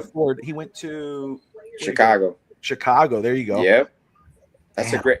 Him and Baselis next to each other. Ooh. Yeah. Matthias next to him. Oh, man. Is that the first international player that's gone? I haven't been. Yes. No. The kid, the center from Duke is from South Sudan. Yeah, but he's from But that's the first international. What a ways we come, because it used to be, international players were, for a long time they're dominating the lottery, and now it's the opposite. Now it's a bunch of freshmen because in this world of NIL, if you're getting paid a lot of money, means you're really good, and if you're getting paid that much, you're probably out the door. As opposed to now these 3-4 year seniors. Correct. You're just not going to see that happen anymore. Correct. Where back in the day you wanted that experienced type player, that's just out the window with today's day and age. Oh yeah. You mentioned international. One of the players who I had on my Heat's hot list is the guy, another guy out of France, Nolan Traore. He's the point guard. The point guard. So he's 19. He actually he didn't have the greatest year last year. His stats dropped a little bit, but I know he's capable of, if he get his 3-point game going, he wouldn't be terrible, because we could use some help with the point guard position. And if we can develop him, even though he's 19, and one bad year doesn't mean a whole resume, that's one that I would put a little money on to bring him here from France. Okay, and we're getting closer, man. We're 7 picks away. Yeah, no, I like that. I'm with you. He said, I'll be honest. I don't hate to, because if we pick him, I'm going to be okay with him. But I'd prefer the kid out of France who you just brought, Nolan Traore, over Clayton. That's where I don't dislike that pick if it is the pick, but I like that pick better. So as we get closer to that, so we'll see what's there. We got a few more picks, and the Heat are going to be making their moves and talking. But and the other one that I had was Clifford out of Colorado State, the senior. He's so that's those are my top 3, but definitely the Georgetown kid and then the guy from France would be cool. And if I'm being biased, Lou's not gonna like this, RJ Lewis from St. John's University. I would love to bring him here in Miami. Too early. He's a local boy, but maybe down the road, He's gonna be a second round pick, for sure. Second round pick, bring him here. He's from the area. Lovely family. Would love to bring a Johnny to Miami Heat. Yeah, looks like the NBA is taking a little bit of a pause here. They're honoring some pioneers of the game. So, we got a little bit of a break here between the action. Since I mentioned Dynasty earlier, I got to ask this: how do you perceive the Heatles? The 4-year run of the Miami Heat, 2 championships, and really got lucky with the second one, because if not for Ray Allen 3-pointer in Game 6, we might have gone 1 for 3 there. When you look at dynasties in the NBA, they're very prevalent. Larry Bird's got 3. Magic Johnson has 5. The Warriors just did a 3-peat. Jordan did 2 3-peats. The Bad Boy Pistons have 2. So what is your take, guys, on the Heat getting 2 out of 4? Is that a dynasty? We expected a lot more. When LeBron comes on the podium and says not 7, not 8, not 9, and we end up with 2, tell me something about that. It's going to be an infamous team, because the way no team had ever been covered that way nationally, locally. I still remember the Heat Check Zone on ESPN, where it was supposed to be a generational team. It was supposed to be a decade team where, with the right places, if LeBron doesn't leave, the Heat revamp that roster. And you're talking about, to me, not even that, the rivalry with the Warriors, because when that Heato runs ended, the Warriors started ascending. So in my mind, at that time, as a basketball fan, I could only imagine the battles that LeBron and Curry would have had, Heat and Warriors, throughout that time frame. Yes. So I don't think it's not a dynasty. It was just a moment in time, historic moment in time for the franchise, where it's going to be infamous for we were the #1 traveling circus in the United States of America. Everywhere we went, it was a show. Like that, no team is ever going to be covered like that again. That team changed the landscape of basketball. So it will be remembered for that. But I don't consider it a dynasty. I consider it probably the best 4 years. But you mentioned we were a few hard, and we should have won in 2011. Yeah, we should have beaten the Mavs. Absolutely. So you're going from 3 championships to maybe 1 if you don't get lucky at the end. So it's a moment you're never going to forget. Like, I'm never going to forget where I was when LeBron James announced his decision to come to Miami. Like, it's those moments. So, but it's not a dynasty in my opinion. So Atlanta just picked at the 13th spot Derek Queen. He's from Mountford Academy, via Maryland. Yeah. And so he 13th pick Derek Queen, center, going to the Hawks. And that was an OKC target there. And he's getting traded to New Orleans. Nice. They just acquired him. I see it. Yes. That's one thing I saw. He is getting picked up by New Orleans here. Oh, yeah. You see the trades start kicking in now. You see in the teens? This is where it gets fun. Spicy. And OKC's at 15. Let's see now. Yeah. Brooklyn, I guarantee, is going to move up again in the teens, man. They have too many picks. How many have they made so far? Is it? They've made 2. 2 already, and they still got more. 3 left. Yeah. They need that. Wow. They need it. Yeah, they're the 27th pick they have. They have a few. So the Pelicans are acquiring Derek Queen. What do you make of Zion Williamson, man? What is? I mean, this guy cannot stay on the court. It's incredible. Man. All the talent in the world, he just cannot get out there. And they have, and he has all the talent, and he got it together towards the end of the season. He started taking care of his body. If you notice, he lost almost, I think, 30 pounds. He just needs to be in the right system. He needs to be accountable. And I don't know if that's going to happen long-term in New Orleans, but Joe Dumars now is running the basketball operations there. So there could be a resurgence with that team. They traded McCollum. They got Jordan Poole. They got a little bit more scoring. DeJounte Murray was hurt last year. So this is a year that removing Ingram. This is really Williamson's team. So let's see this is a make or break year for him. If not, you're talking about moving him down the line. But for now, apparently they want to build around him and surround him with a supporting cast because he is a freak athlete. When healthy, when on the court, he's a game changer. Yeah. So what's this here? Let me see.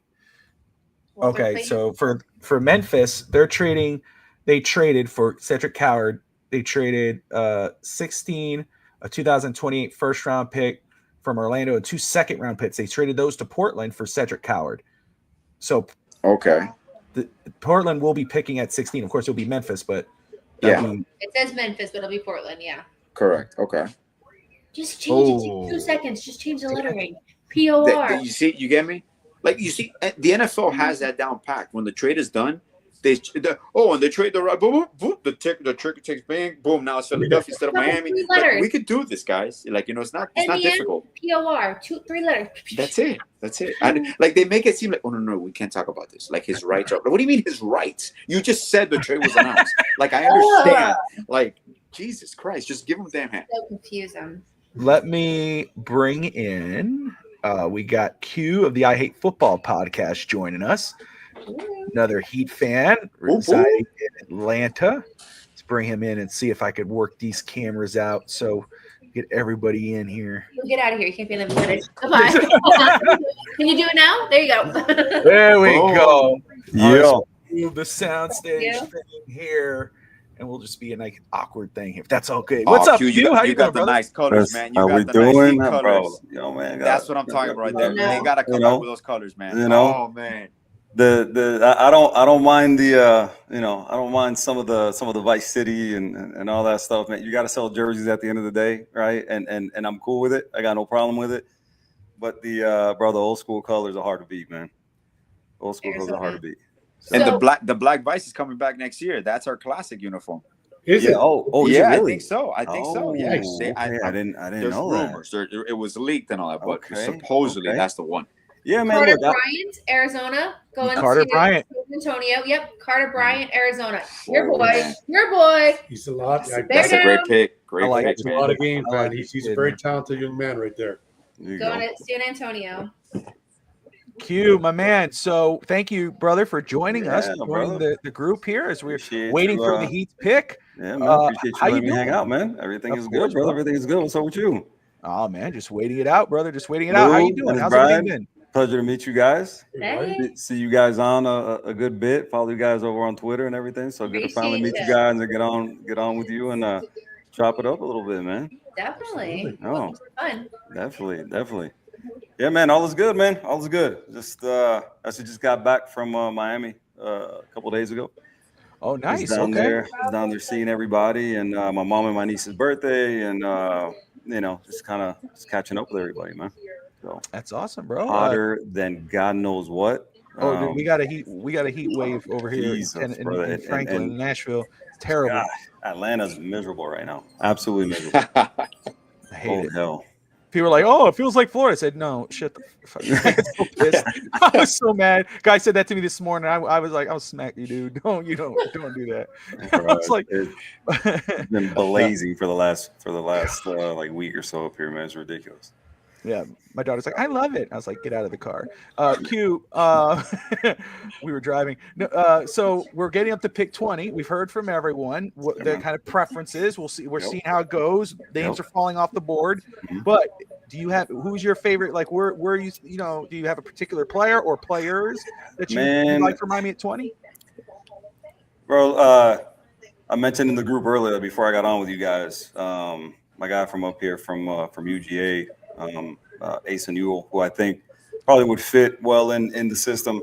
Man, what I'm a fan or what I want to be a fan of, man, is I need to see some change with the Heat, man. I think we're stuck kind of in this middle ground that I don't like being in, right? I think in the NBA, man, either you're at the top of the draft, right, or or where we're at now, right, in the play-in and the whole deal, man. I'm tired of like, oh, the first, number 10 seed, right, to make the playoffs, right? Oh, get out of the play-in and get in.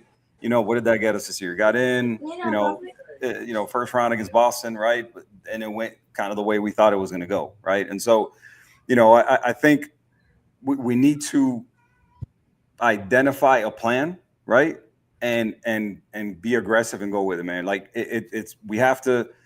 we can't be stuck in this. And listen, I'm okay with the Heat culture, right, and the whole deal. I think we need to start emphasizing less and less of Heat culture and more of winning, right? And I think that the moves need to reflect that. I'm okay not going all in on Kevin Durant, right? And I think Lou was, kind of hit it on the head a little while ago. Is like, listen, man, let's not forget Kevin Durant is a 37-year-old dude with an injury history, right? And so I wasn't in favor of going, pushing all the chips to the center of the table. All right, Durant, and we're going to ride and see what happens. I get what the East, what's going on in the East right now with a lot of the injuries and it kind of being, right for the picking a little bit. I mean, you're going to, Milwaukee without Dame next year is that's huge. Indiana without Halliburton is huge. Boston without, Tatum, huge. I think the powers kind of in the East, if you're looking around, you're looking at just rosters and kind of the way things are trending. Detroit is kind of heading in a good direction. I think Cleveland is still going to be really good next year. Orlando, they just got Desmond Bane from Memphis. I think you're looking at them in the core they put together. I think they're going to be good next year. Especially if everybody's healthy for them, because a lot of guys missed time for them this year. I think Atlanta has a good core that I think could contend. So I get a lot of fans' views in terms of like, hey man, the East is there, but I don't think going all in for Kevin Durant is a move. I think they're probably planning for the summer of 26, making a run at Giannis, and I think that's probably the wiser move. I'm on the fence, man. Listen, I like Hero, I like Bam. When you're looking at what's coming down the pipe for Hero in terms of money, I'm concerned. I don't think Hero at that price tag is listen, man, the price tag is indicative of what it is you want that guy to be on your team. And Hero at number one money, I'm not comfortable with. No. I'm not at all comfortable with. I like Hero, but I like Hero at a certain price. I'm a fan of Bam, but Bam at this point in his career, I really, really wish he was more dependable on the offensive end. I know what he gives you on defense. Oh, he can guard 1 through 5, and cool. I get all that, but if we're paying you number 2 money, like I need number 2 offensive production, right? And so when we're looking at that core, right, in terms of your big 2, right, with Tyler Hero and Bam, I am not a fan of building around those 2 as my 1 and 2, right? If you've got some assets there with Khalil Ware, you've got some guys that are Jaime Jaquez Jr. and and the whole deal. I think some guys that maybe you can package for something better. If that comes your way and it's something that's beneficial, listen, at this point, package Bam or Tyler. And we got to get better, but we can't stay in this perpetual, 8 to 10 range every single year, and in the playoff and the 7th or 8th seed, and then get to the offseason, strike out on stars and the whole deal. I think you got to do something, man. Like we have to get out of this cycle that we're in of being down at the and now you're right outside of the lottery, and in the NBA more than any other sport, man, the higher you go, like the hit rate is higher, right? The talent is very obvious at the top of the draft most years, right? You get some dudes who are out of the draft or out of the lottery, who end up being obviously really good, some second rounders, but you look around at the top players in the NBA, the top players in the NBA come from the lottery, right? And so we're never in the lottery, right? And they've hit on some guys at the back end of the first round, but they're not guys who are, they're not they're not number ones, right? They're not guys that you're building around. There are some complementary pieces, and there's some guys that maybe you can use in a trade, but they're not guys who are number ones, right? And so, again, we have to come up with a plan. You've got the front office to do it with, right? Along with Spo, right? I mean, the talent is there, the experience, the whole deal. In order to make that happen, I need to see it happen. No, man, right on. I love it. The Alex, you look hard in thought. Any replies? No, I'm just not even replies to that. I'm just looking at OKC, and I think actually they're gonna go with your favorite with your guy. They got him. It just makes too much sense, man. No. They got too much. It's too much sense. Like you got to take advantage of it. They need a center. They need someone athletic down low because Chet is a little iffy down low. Chet is an offensive talent, but man, he got a little exposed. From Georgetown. They took him. They made so much sense. Right? Yep. Hey.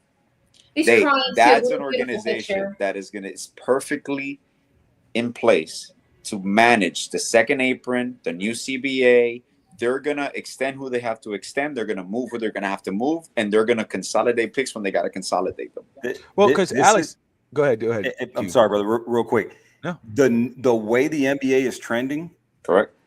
You've got the perfect guy in Sam Presti. Yeah. To continue to build now with everything as restrictive as it is, with all the aprons and how no more super teams and everything, the perfect guy to build a long-term successful squad is in OKC, and his name is Sam Presti. Like this is where this guy is going to absolutely eat. He's going to show that building all these picks, the way he's been doing for the last 10 years, stockpiling first-round picks, this is where it's going to start to bear fruit now. They won a title, second youngest team ever to do so, and there's no stopping in sight. Look at, again, taking Sorber now, where they took him. Again, continuing to build talent, continue to build young talent. They've got picks galore for the next God knows how many years. I'm telling you, this is a team who's going to be around for a really long, long time, and look no further than a guy like Sam Presti. The guy gets it. The guy's going to be able to build really successful squads moving forward, and OKC is going to be around for a really long time now with these rules that are in place.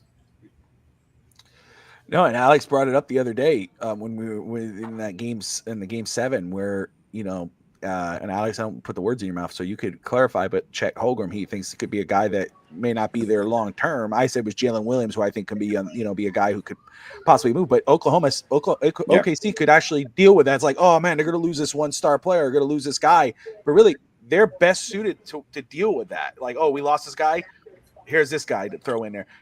Yeah, like the Florida Panthers, right? The Panthers are like that. You lose a guy, you got a guy, just throw him right in. That's what OKC is right now. Yeah, next man up, 100%. Right? That's right, 100%. I got to ask, Lou and Ashley 305 Sports Babe.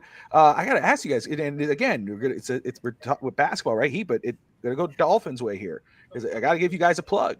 305 Sports Travels. Let us know about that. What you guys got going on there, and for this season with the Dolphins, and what's going on over there. Q, we're coming to see you in the ATL in October. Let's get it. Get up here. Yeah, so 305 here. It's our we may have to pod from one of the fine establishments in the ATL. I don't know if Bobby will let us go full rated R on that. We have to keep it 13. We'll see what we can get into. We do Dolphin away games. This year we have 4 trips planned. We're doing Buffalo in September. We're doing Charlotte with TPP in October, followed by Atlanta 2 weeks later. And then we're doing a trip to Pittsburgh in December. One-stop shop for all our away games for the Dolphins, tickets, hotel, socials. So definitely. Yeah, we got some cool interactive things as well in Pittsburgh, since Dan Marino made his bread and butter there, high school and college, before he graces presence down here in Miami. So we're going to do a Dan Marino tour. Also, fun fact, the terrible towel might be the longevity aspect of it, but the Dolphins actually invented the concept. They had the horrible hanky in 1971 before we won our 2 titles. So the Dolphins were the inventor of the rally towel.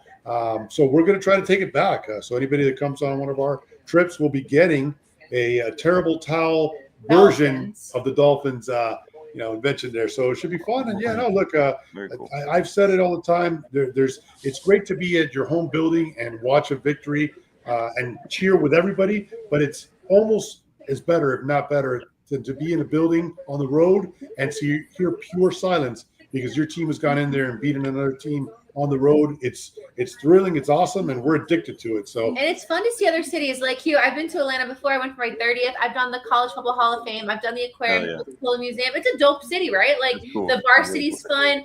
I toured Truist Park. So your city has a lot of the Atlanta Zoo is one of my favorite zoos.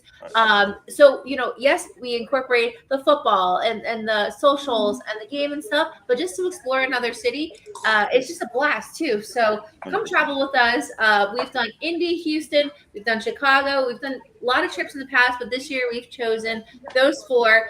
Buffalo, it is in September. It's a Thursday night game. This is the last year at Highmark Stadium before the new stadium opens next year. So a great opportunity for those to see that before the new stadium opens. We're doing a social on Wednesday, and then full travel packages to Atlanta and Pittsburgh, and then partnering with TPP in Charlotte. So a lot of fun. We'd love for everybody to join us. We have a blast on the road and just great times. Yep. The schedule's great too this year. I mean, obviously the Spain trip is maybe the highlight.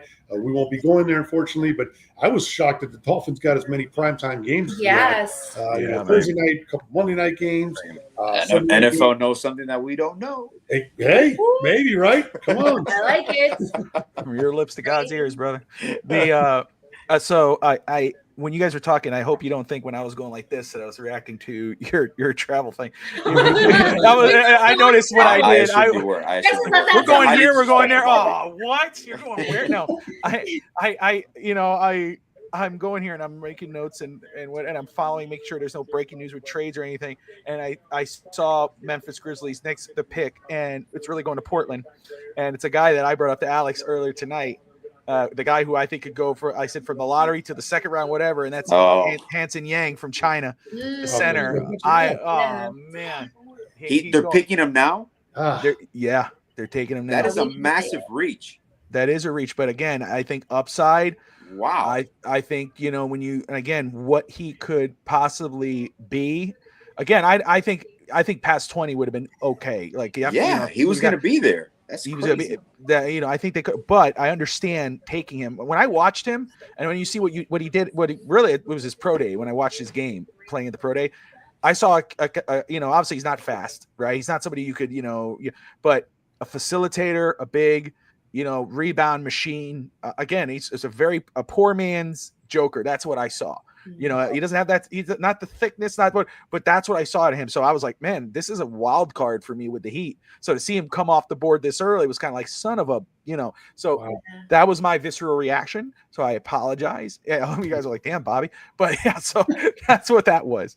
As we get Memphis's pick and we get closer to Miami's pick. Where are we right now?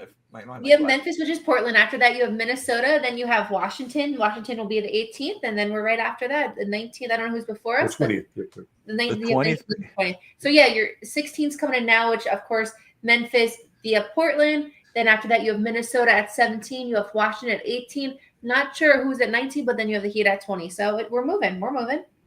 There you go. And there's still good names on the board. I mean, it's not like we're picking from there's some good names still here, and just thinking about some of these names. Kasparas Jakunas from Illinois is still there. That's a guy who could have been picked in the top 10. Danny Wolf for Alex. Nolan Truer for Ashley. From France is still on there. Liam McNeely out of UConn. Jace Richardson from Michigan State still on the board. Of course, Walter Clayton. That's a fan favorite right now, at least on social media. Clifford out of Colorado State was my sleeper. Yeah, he's still on there, right? Yep. Yeah, Clifford, Colorado State. Hugo Gonzalez out of Spain. We talked about Rashir Fleming, Alex. Ben Saraf from Israel still there. I'm just still stunned by what you told me about this pick, because this is, I understand the potential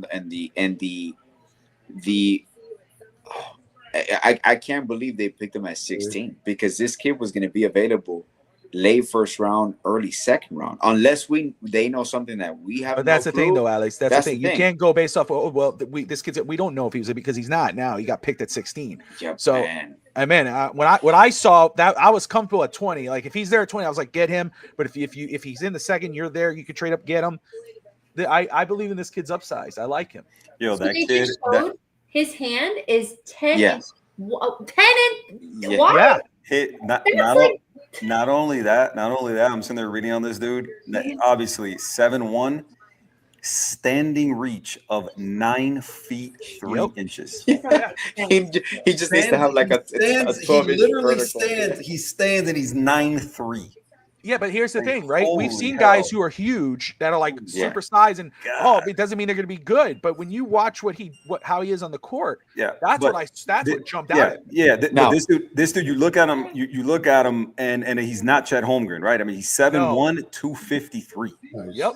Right. Now, so watch the commentator's reaction. Let's see this. The bulk to go with the height. I'm looking at some of these highlights here they're showing. Yeah. I see a little Joker in him with the little one-hand pass. Oh, yeah, he's there. You know, he uses his body to get to the basket. I could see it. Yeah. Oh, yeah, he's I'm telling you, this kid's going to be, a couple years from now, people are going to go, dang, dude, how did this kid not go in the top? I just feel that way about him. I like what I saw from him.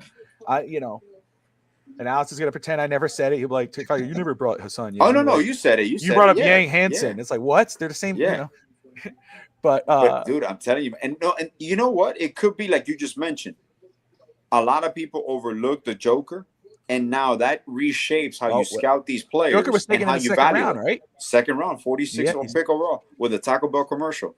He was picked. That's the famous picture. It was the Taco Bell commercial, and it was the Joker pick right in the bottom. Yeah, pick is in, and the picture a little bit like, oh, hey, look, whoever that guy is. Let's see here. I just want to see the faces of the commentators and the analysts, just like when they announced the pick, because they know I was like, what already? And he has a great build. He really has a great build. Clutch points. That's the clutch points. They said that's the first F of the night.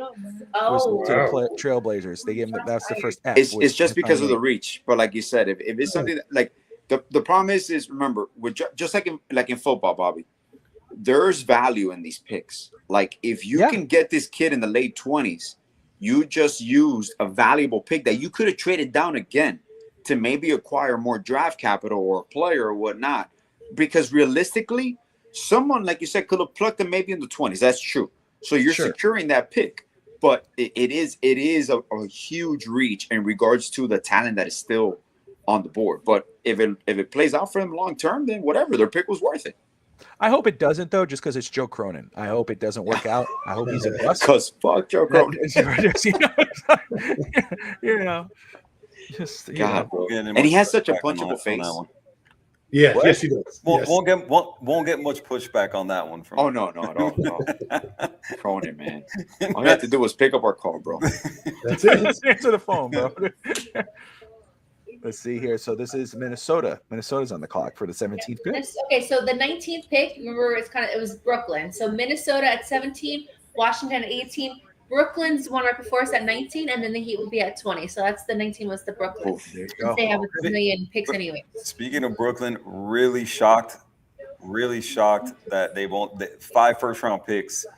A little surprising that they didn't package anything to go a little bit. Yeah. I'm surprised they're standing pat because, again, I mean, I get getting, this dude Igor, this is Demeen, the kid from BYU, but man, Dude, that's a team. That's a team that needs an infusion of talent at every level. Wing. They might package those picks for a big player. They might be trying to angle for a player.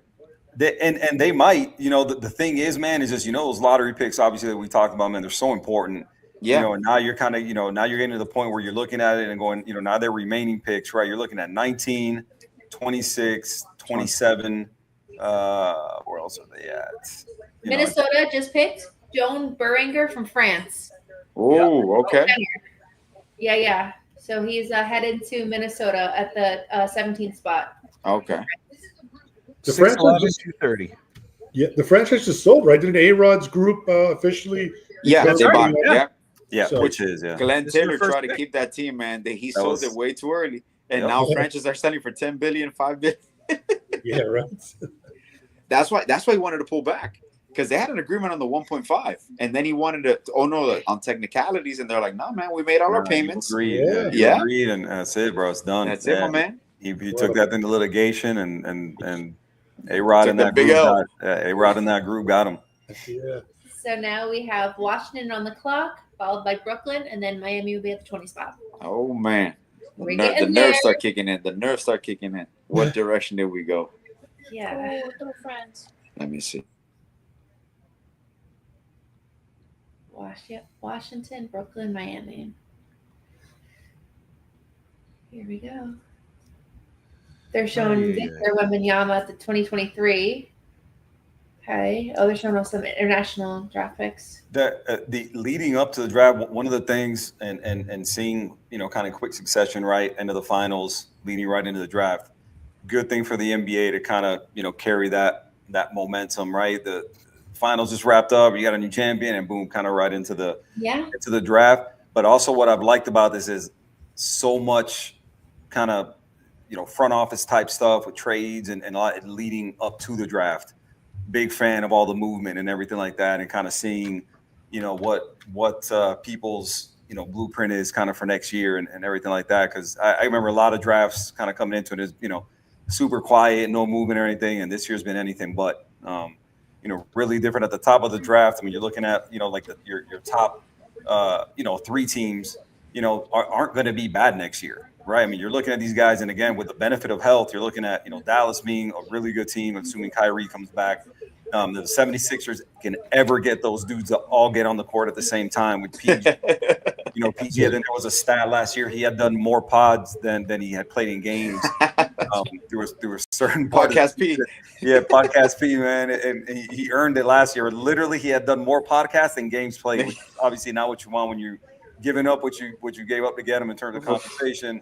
Joel Embiid, playing, when he played in the Olympics, and then basically could never play during the season. San Antonio at 2, landing Dylan Harper, 2 straight rookies of the year. You got Wembanyama. There's a lot of excitement for that team. But you're looking at the top of the draft, man. It's not your normal terrible top of the draft, right? It's like, Memphis, Orlando, and whoever the hell else who have no chance at winning.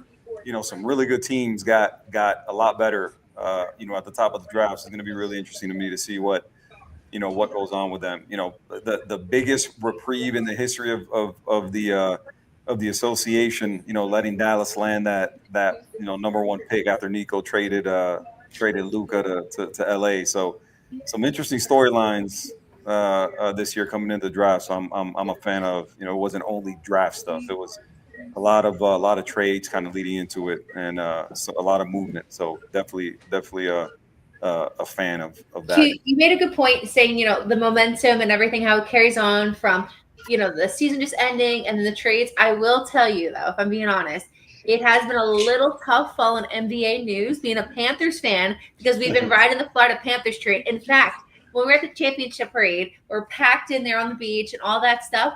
And that's when the KD news broke. No lie. The people were like, oh, KD, da-da-da. I looked at Lou. I said, Lou, that doesn't matter right now. Our Panthers are champions. Focus. Yeah. So it has been, yeah. Hey, that's a great problem to have. Listen, problems. We're dealing with Stanley Cups over here. We have no time for Kevin Durant trade news, right? Hopefully they can keep it going. Hopefully, again, I always touch on when it comes to the NFL, the alignment that needs to occur, ownership, front office, specifically the GM, head coach, quarterback, right? When that aligns, you look at the best franchises in the NFL, all that aligns, all that, everybody's on the same page. Owners hire good football people, right? Good football people draft well and hire, good coaches and the whole deal. And the Panthers, I think, have hit on that in a major way, right? You look at the ownership there, what they brought in terms of, Zito, as a GM, Maurice as a head coach, and what they built, in free agency and through trades and everything like that. And listen, man, the potential's there to really be around and really be, a factor for a long time. So hopefully they keep that going and, get some of these guys, these potential free agents. Hopefully they can keep the majority of them and, keep this thing rolling, man, because it's amazing. My favorite part of it, I was talking to my brother the other day, the hate, jealousy, and envy coming from our neighbors to the north absolutely warms my heart. I love that they're so angry that the Panthers are champions. They're a disgrace to the Stanley Cup. Shut up, man. Shut up, dude. Go and win a Stanley Cup. You guys don't know what it's like to celebrate, in this century. You guys haven't won the titles in the country, hasn't won the titles in 93. I get what they are at the world hockey level. Nobody can dispute that. But try winning a Stanley Cup and then talk about what our celebrations are and aren't. Shut the hell up, man. Just be quiet. Let them celebrate. Everything they're doing is like, oh, they're a disgrace, and the Stanley Cup shouldn't be in the ocean. I hope they take that into all 7 seas around the world and post it and tag all the Canadian teams and getting all angry about what the hell the Panthers are doing. Hey, keep doing it, man. Sip every bit of alcohol you can out of that cup. Absolutely. So those Canadians keep getting angry. Man, the hell with those guys. Yes. Shut the hell up. So annoying, man. Can't hear what Shams are saying. They said breaking news, but I don't know. There's a proposed trade, it looks like, to the Jazz from Washington coming in, it looks like. Okay. That's what I'm showing. So proposed trade, I see the Jazz logo with Washington being on the clock technically. Sham said something, but let's see here. Oh, there's Walter Clayton Jr. there. Yeah, he's looking. Yeah. Uh-oh. He looks nervous. Where are you going, Walt? He's projected to go to the Heat, and they're showing him at 18. It looks like he might be going to Jazz. Something's happening here, it looks like. We'll see. He's sweating. Where are you going? Let's see. Yeah, so Here it is. Q, going back to what you said really quick, man. I agree with you with the moves, the flurry of moves in the draft. I don't mind that, but man, I didn't like to see Kevin Durant traded during the finals. I think the finals deserve its own, podium there, and I didn't like that, the attention being taken away from that. And then also, I'd love to see the NBA do like a second Larry Bird rights, to keep some of these teams together. The Celtics, the Lakers of the 80s, the Bad Boy Pistons, the Bulls. I think the NBA is better when these teams stay together instead of all these stars jumping, LeBron going to Cleveland twice and back and forth. They're all palling up. I just think it's better for the game if teams and franchises get to keep their players as best as they can. Yeah, it's definitely different, man. And I always kind of go back to the NFL, just first and foremost, I love it. I love the Canes, but NFL for sure, again, it's NFL 1 and college is like 1A. It's not even a 1 and 2. But one of the great things that the NFL does is structure everything throughout the calendar year so that it's like every quarter they have something that makes it really attractive and people have to tune in for it, right? Where I think the NHL and the NBA probably need to do a little bit better with is not having those types of trades and those moves and everything like that occur during the most important time of your season, right? I think there needs to be some kind of dead period in that. Listen, okay, the day after the finals end, now you can start announcing whatever the hell you want, right? So I am with you there for sure. And then in terms of the cap stuff and everything going on in the NBA, I think what they've put in place now in terms of the first apron, second apron, and the whole deal, you're seeing, for example, and I think Alex, touched on that a little while ago, is you're seeing what's going on in Boston, right? You're seeing that an ownership group that just came in and bought the team for, I think it was $6 billion, right? They're looking and going, well, shit, we got to recoup some of this damn money. We can't be in the luxury tax. I put it in the chat earlier, and I don't know if anybody read it or referenced it or anything.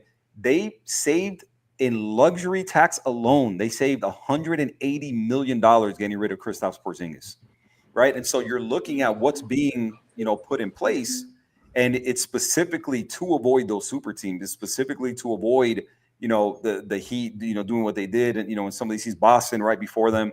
I think it really is kind of set up so that the teams who are going to be around for the long term are the teams that are building the way OKC is building, right? Through the draft, developing, right? Golden State, a lot of people forget right before KD got there, those guys were all drafted. Clay was drafted. Steph was drafted. Klay Thompson. Klay Thompson, Steph, and God dang it. Draymond Green. Yeah, exactly. Yeah. So, those guys were all drafted, right? I mean, they drafted that team, and then they added KD, kind of at the end of it, right? And so I think moving forward, I think that's what you're going to see, that the most successful teams are going to be the ones who are drafting and developing, trading, but not necessarily trading to add, a big three. I think making more thoughtful moves, with money and the cap in mind. And I think those are going to be the teams that are going to be around for a long time and are going to be successful for a long time, are the teams that are building the way OKC is building. The era of the big three, man, I think that's done. I just don't think anybody can really afford it, going forward. It's too expensive. So Walter Clayton off the board, going to Washington. Well, actually being got drafted by Washington, but being traded to Utah. Utah is getting Walter Clayton. So that dream is dead for a fan. So close, yet so far away. That's right. You know what though? That there are a lot of good names on the board still available for Miami. Yeah. I mean, really. I'm again, Alex, for Danny Wolf, but the guard out of Illinois. I can't pronounce it. I'm gonna say Casper. He keeps dropping. Yeah. You know what I mean? Brooklyn might take him. No. Shut up, Alex. Hey, Brooklyn could replenish their whole roster with this first round picks that they have this year, man. Alex is that guy that it's so crazy to me. That is so crazy they came in with that many first round picks and have kept all of them so far. Alex is that guy that's like, man, I hope this works out. I'm really pushing for this, and I hope this is my goal, and I hope I make it. I was like, bro, you're not gonna make it. I'm just letting you know. You're gonna fail. It's like, not realistic, bro. No, ain't happening. It's just a party pooper. It's horrible. So now we got Brooklyn. Let's see what they do here. Oh man. So we have Brooklyn at 19, Miami at 20, and then after us is Utah. But then Utah would have just lost that for that pick. Yeah, they would have probably traded. So Washington should be at the 21st behind us. Yeah, he's wearing the Wizards hat right now, but it looks like he's on his way to Utah. Yeah. I don't like these draft. Do you guys like these draft hats? No, man. Bro, they're terrible. They lost. They're terrible. Yeah. Terrible. Those are the worst draft hats I've ever seen. Yes. They're so bad. No debate. Like, it's so legit. bad. Hey, in Utah has a nice little court right now. Bro, Danny Ainge, listen, man. Danny Ainge, Austin Ainge. I mean, Danny Ainge knows what he's doing, man. Mm-hmm. Danny Ainge knows what he's doing. Again, another guy who drafts really well. Anytime you make a trade with Danny Ainge, after it's done, you got to think about what you just did. Be like, did I just get fleeced? Did Danny Ainge just hustle me out of something? Because he always wins. Any trade he makes, he wins. Always. D Wade's there too, right? D Wade's still part owner. Yeah, he has a minority stake there. Yeah. Let's see. Yeah. My guys are still there. Nolan from France and Clifford from Colorado State. So we'll see. Yeah. The guards, like if you want a guard, they're there. Danny Wolf is still there, Alex. Noel from Georgia still there. Q. Yeah. Fleming, Sarif. I don't know if you guys saw going away kind of from that. Now it's coming out as Ace Bailey preferred not to be selected by Utah. Oh, here we go. Here we go. Right? Well, guess what, dumbass? Go work out for some teams. Yeah. Maybe that. Go work out for some teams. Maybe that. I don't know. I mean, I know it's an off the wall type of idea, but maybe show up for some workouts. Let's see here. So Utah sent the 21st pick and set some second rounders to Washington for Clayton. And Colin Sexton will be on the move too eventually this year. So that's another thing to look out for. Like I wouldn't mind him in the Heat, but I like him. I like Colin Sexton, man. He's a dog too, man. He will be. Colin Sexton. You saw, I don't know if you saw the news. Cleveland was willing to give up Darius Garland. Darius Garland for KD. Yeah. I was like, oh, look at you being aggressive. Wow. Yo, hey, in Cleveland with KD would have been a problem. That would have been a nice little. Cleveland with KD would have been a problem. So obviously they're covering it up. Supposedly, they're saying that Phoenix called them. Obviously, that Cleveland didn't call them off for. That's what you have to say to keep Garland from getting pissed off. You gotta do damage control. Right after you hit him up and go, Darius, listen, they called us. We answered. It's KD. We had to answer, right? I mean, so Brooklyn's pick is in. Okay, here we go. The moment of truth. Dun, dun, dun.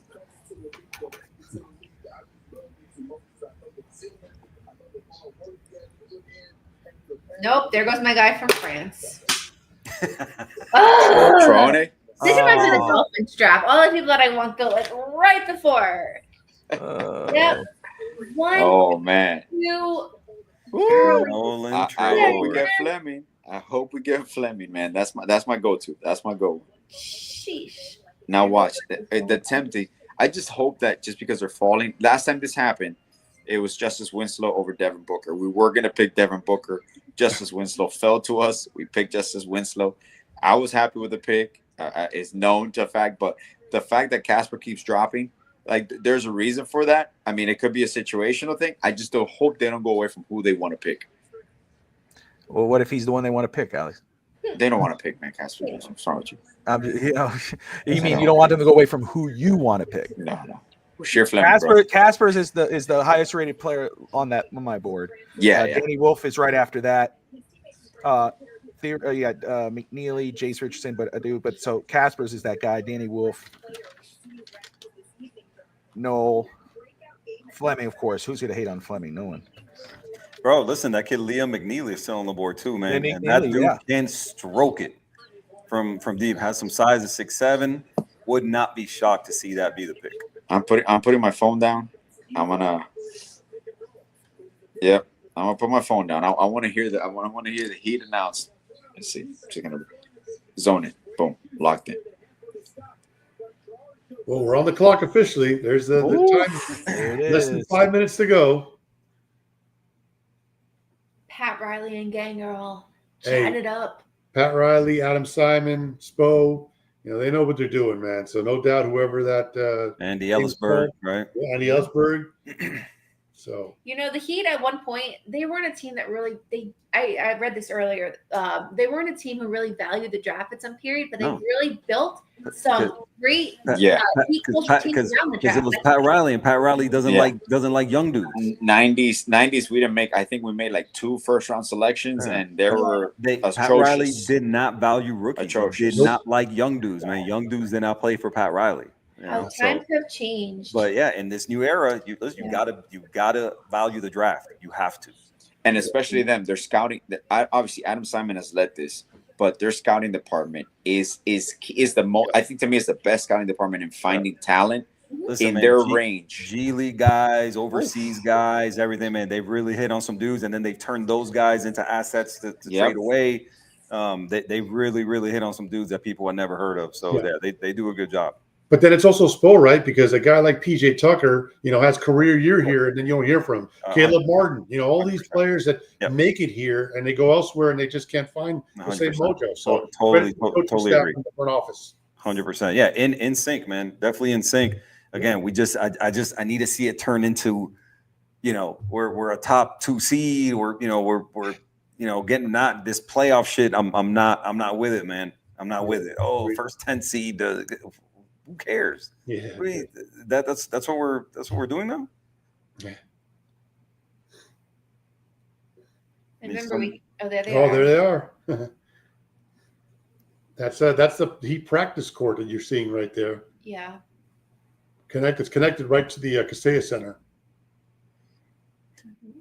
Hey, Adrian, the championship hats were they were getting clowned for the championship hats too, man. As a hat guy, that I caught my eye immediately. The championship hats were not great. Plain, bro. And these, it's like blah. And the draft hats, they did not follow up the mid championship hats and these draft hats. I mean, they've just had a bad hat week. The NBA has for sure.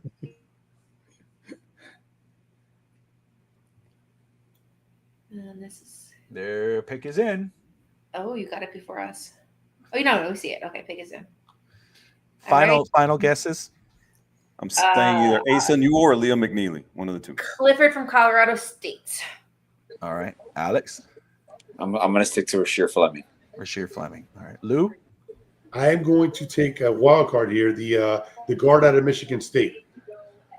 James Richardson. Okay. Yeah, okay. Let's roll.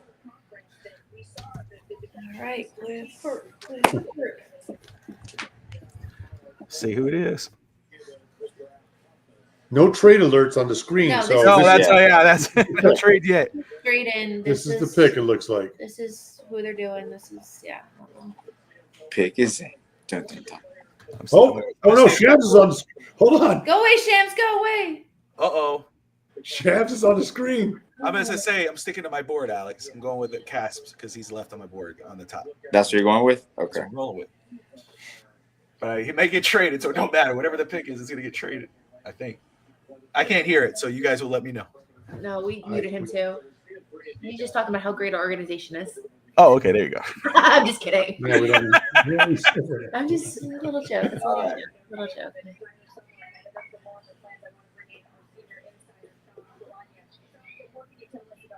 Facilitator, front court. Yeah, I would like that. You got to go best player available, Alex. That's best player available.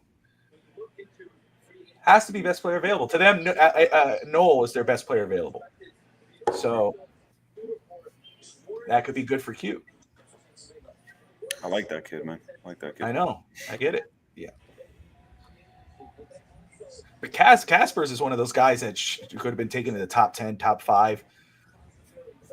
Danny Wolf is still there. That's somebody Alex put me on to. So wouldn't hate that. You see the guy sitting next to Spo? That's Chet Kemmer. That's one of the best scouts. He's been for Miami for like 30 plus years. He's sitting right on Spo's left side. His son also works for the organization. I don't know if it's Chad or Chet. I forgot which one of those two. All right, it's in. Here we go. Okay, here we go. Those are commish. So we read his lips.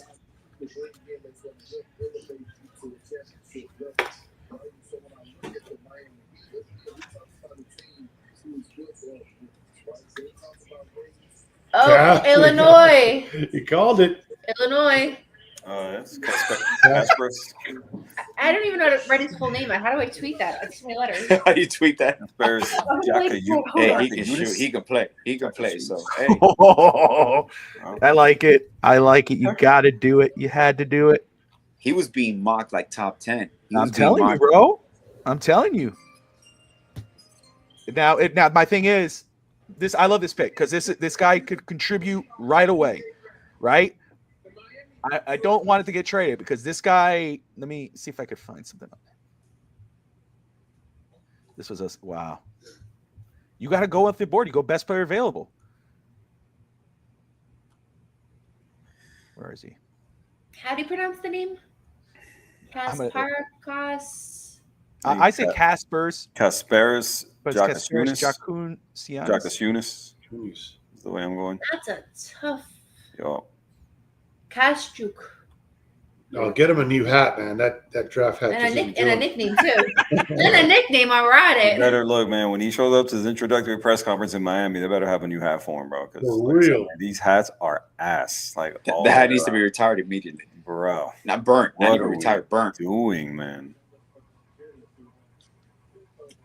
Kid's only 18 years old, man. 18. Oh man. 18 years old. Dude, he was being mocked top 10. I was surprised he kept dropping and dropping and dropping. And I'm like, wow. And he's athletic too, so it's not like a question about athleticism or anything. I don't know what it is. Yeah.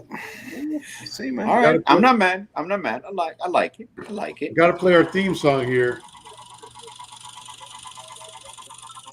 Hold on.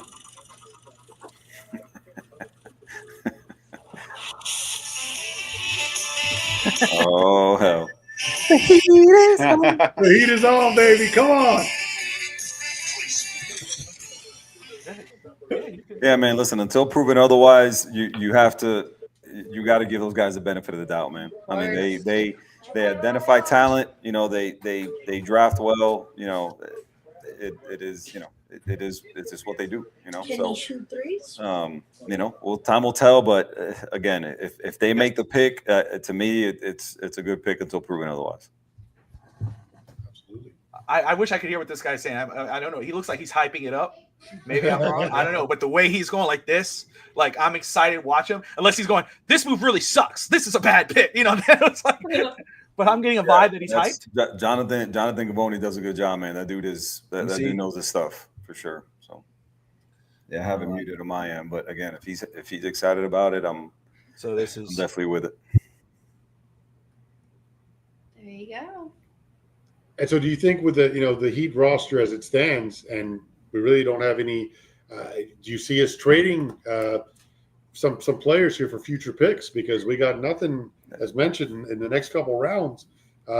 Next year, we just got the one pick with Memphis taking our second pick, and then in 2 years, we just got second round pick, no first round pick. So, is this a move we can make to get back into the second round by getting rid of a Rozier or Duncan? As much as I love him, I put in the chat earlier. My ideal night would end with Terry Rozier wearing another team's jersey. right.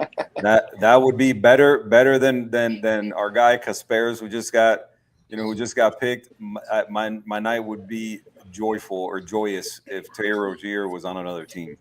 Get rid of him and the contract and the whole deal. I just don't think that he garnered many suitors, based on the way he played last season, right? I think he's a guy who was attractive to us based on, again, the scoring that I think this team desperately needed, right? And I think that's why they acquired him, to begin with. But I mean, you look at what the hell he turned into, and everybody, I think a few people, I think Will from 305 Sports Now was saying that guy's got to owe money to somebody because, again, man, that dude fell off the face of the planet. Like, dude just literally forgot how to play basketball. So, if he was the Terry Rozier we received, I think he'd be an easier Terry Rozier to ship out. But, given what he put on tape last year, it's just kind of hard to imagine that he's somebody who's attractive to any other teams.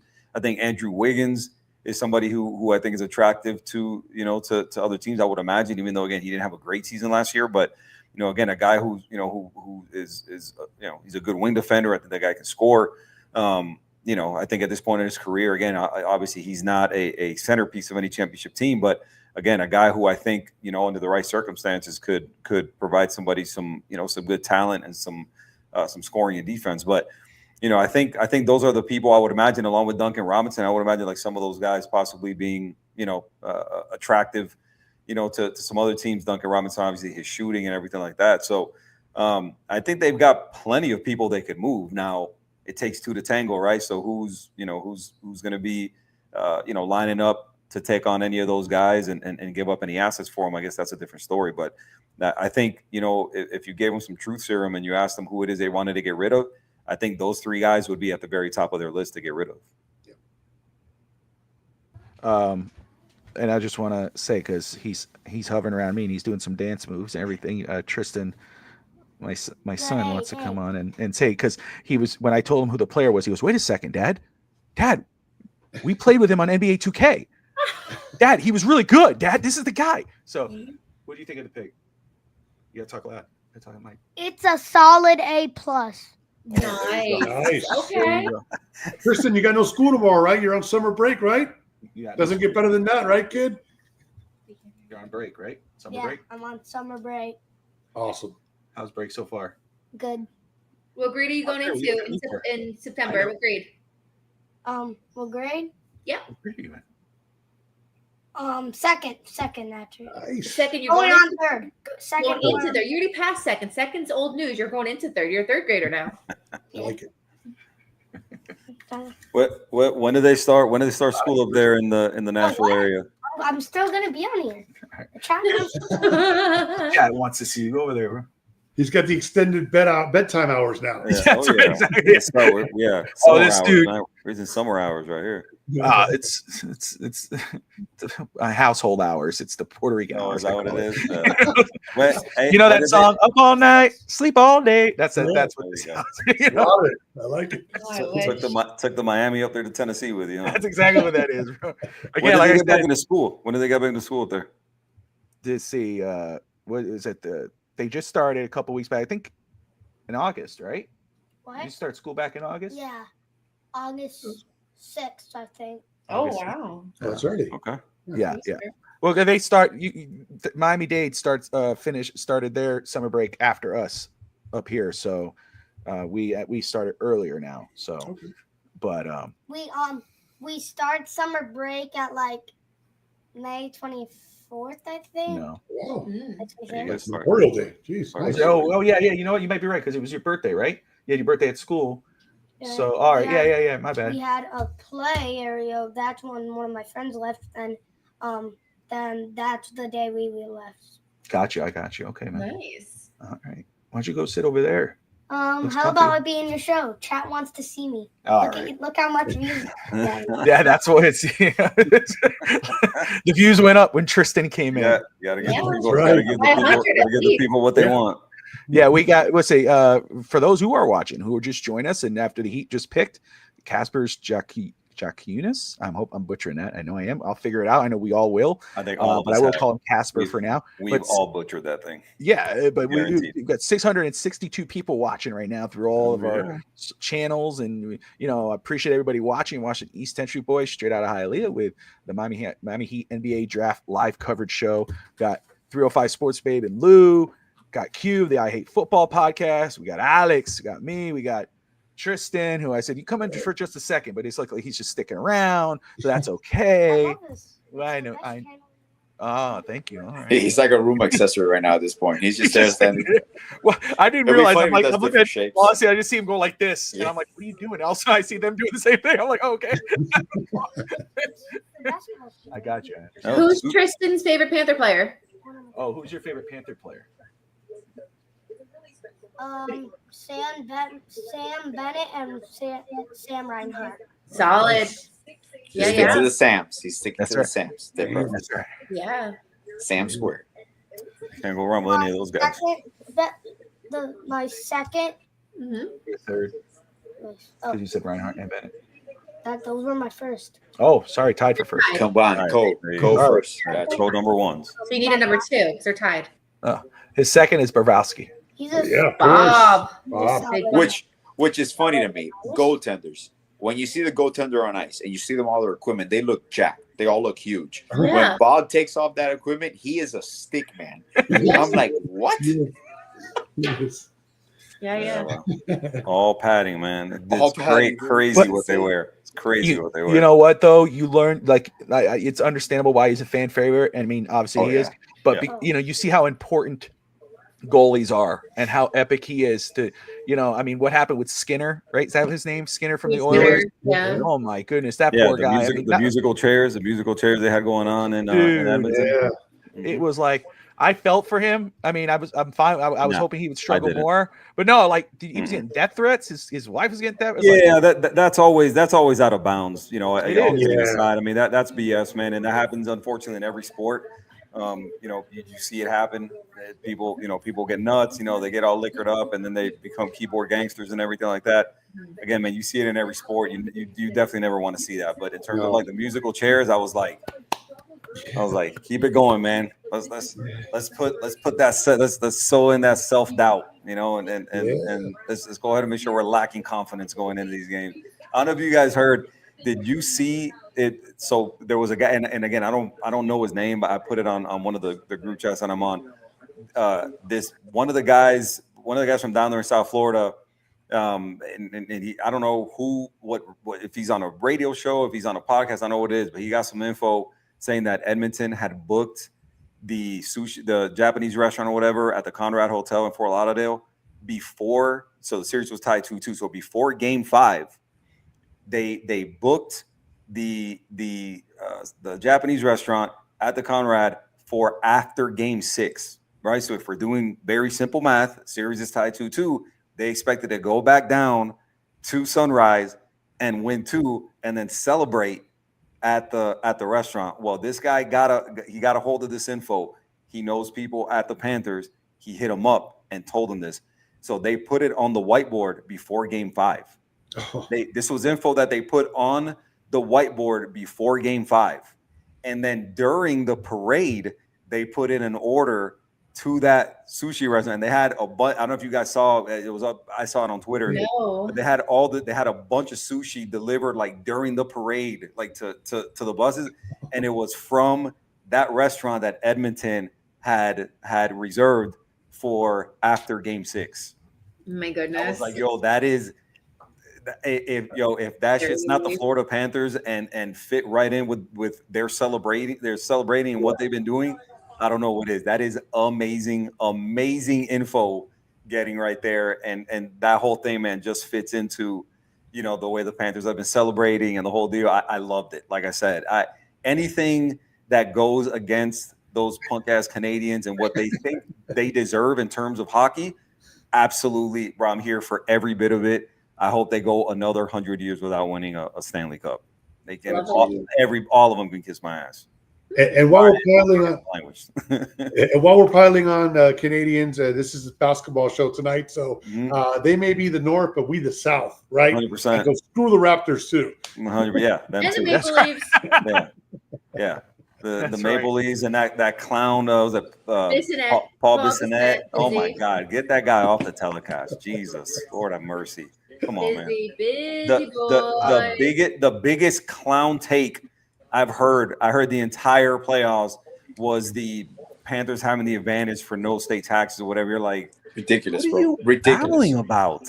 Ridiculous. What are you babbling about? 26.5. Oh my God. God. Come on, man. Shut up, dude. What are you babbling about, man? Like just a clown take. And then they had the commissioner, they had Gary Bettman on one of the pregames, and even he was like, hey man, you need to tone it down with there's no advantage there. Stop. That has nothing to do with anything, because when they weren't making the playoffs forever, nobody said, oh, well, they have the advantage, there's no state tax. Nobody was saying that, so shut the hell up. Exactly.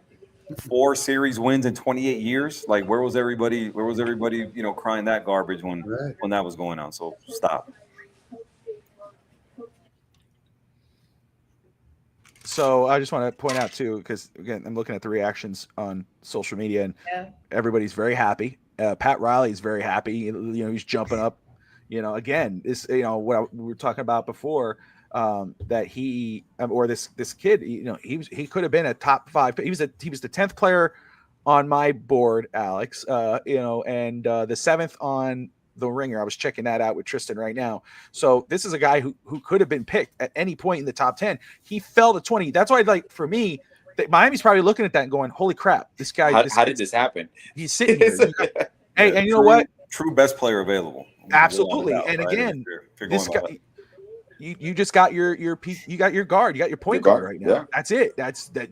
Think about that. The emphasis need to be made on putting the ball in the basket. Yes, right? That pure and simple. Like they need to be a better scoring team. This helps you accomplish that. Without and Q, you mentioned you were talking about the Brooklyn picks. Right now, we're getting to Atlanta, New Orleans. Okay, well, Atlanta, this was going to Brooklyn too. So this right here is when you can shape a team right now. You know how much talent is left on the board? Mm-hmm. And I'm surprised that Brooklyn didn't trade up or anything. But they could go with Fleming. They could go with Richardson. Like, you have talent right now going across the board. And if OKC gets Fleming, that's another generation. Like, did he just come? Did he just set up? He's just setting up shop. He's just there. When you call, I just saw my door open and Tati's coming in with a chair. I'm like, oh, is this what we're doing? It's official. Here's my co-host. You look like you're one of those motorcycles with little side. That's a little sidecar, right? Sidecar. Yeah. No, it's okay. I love it.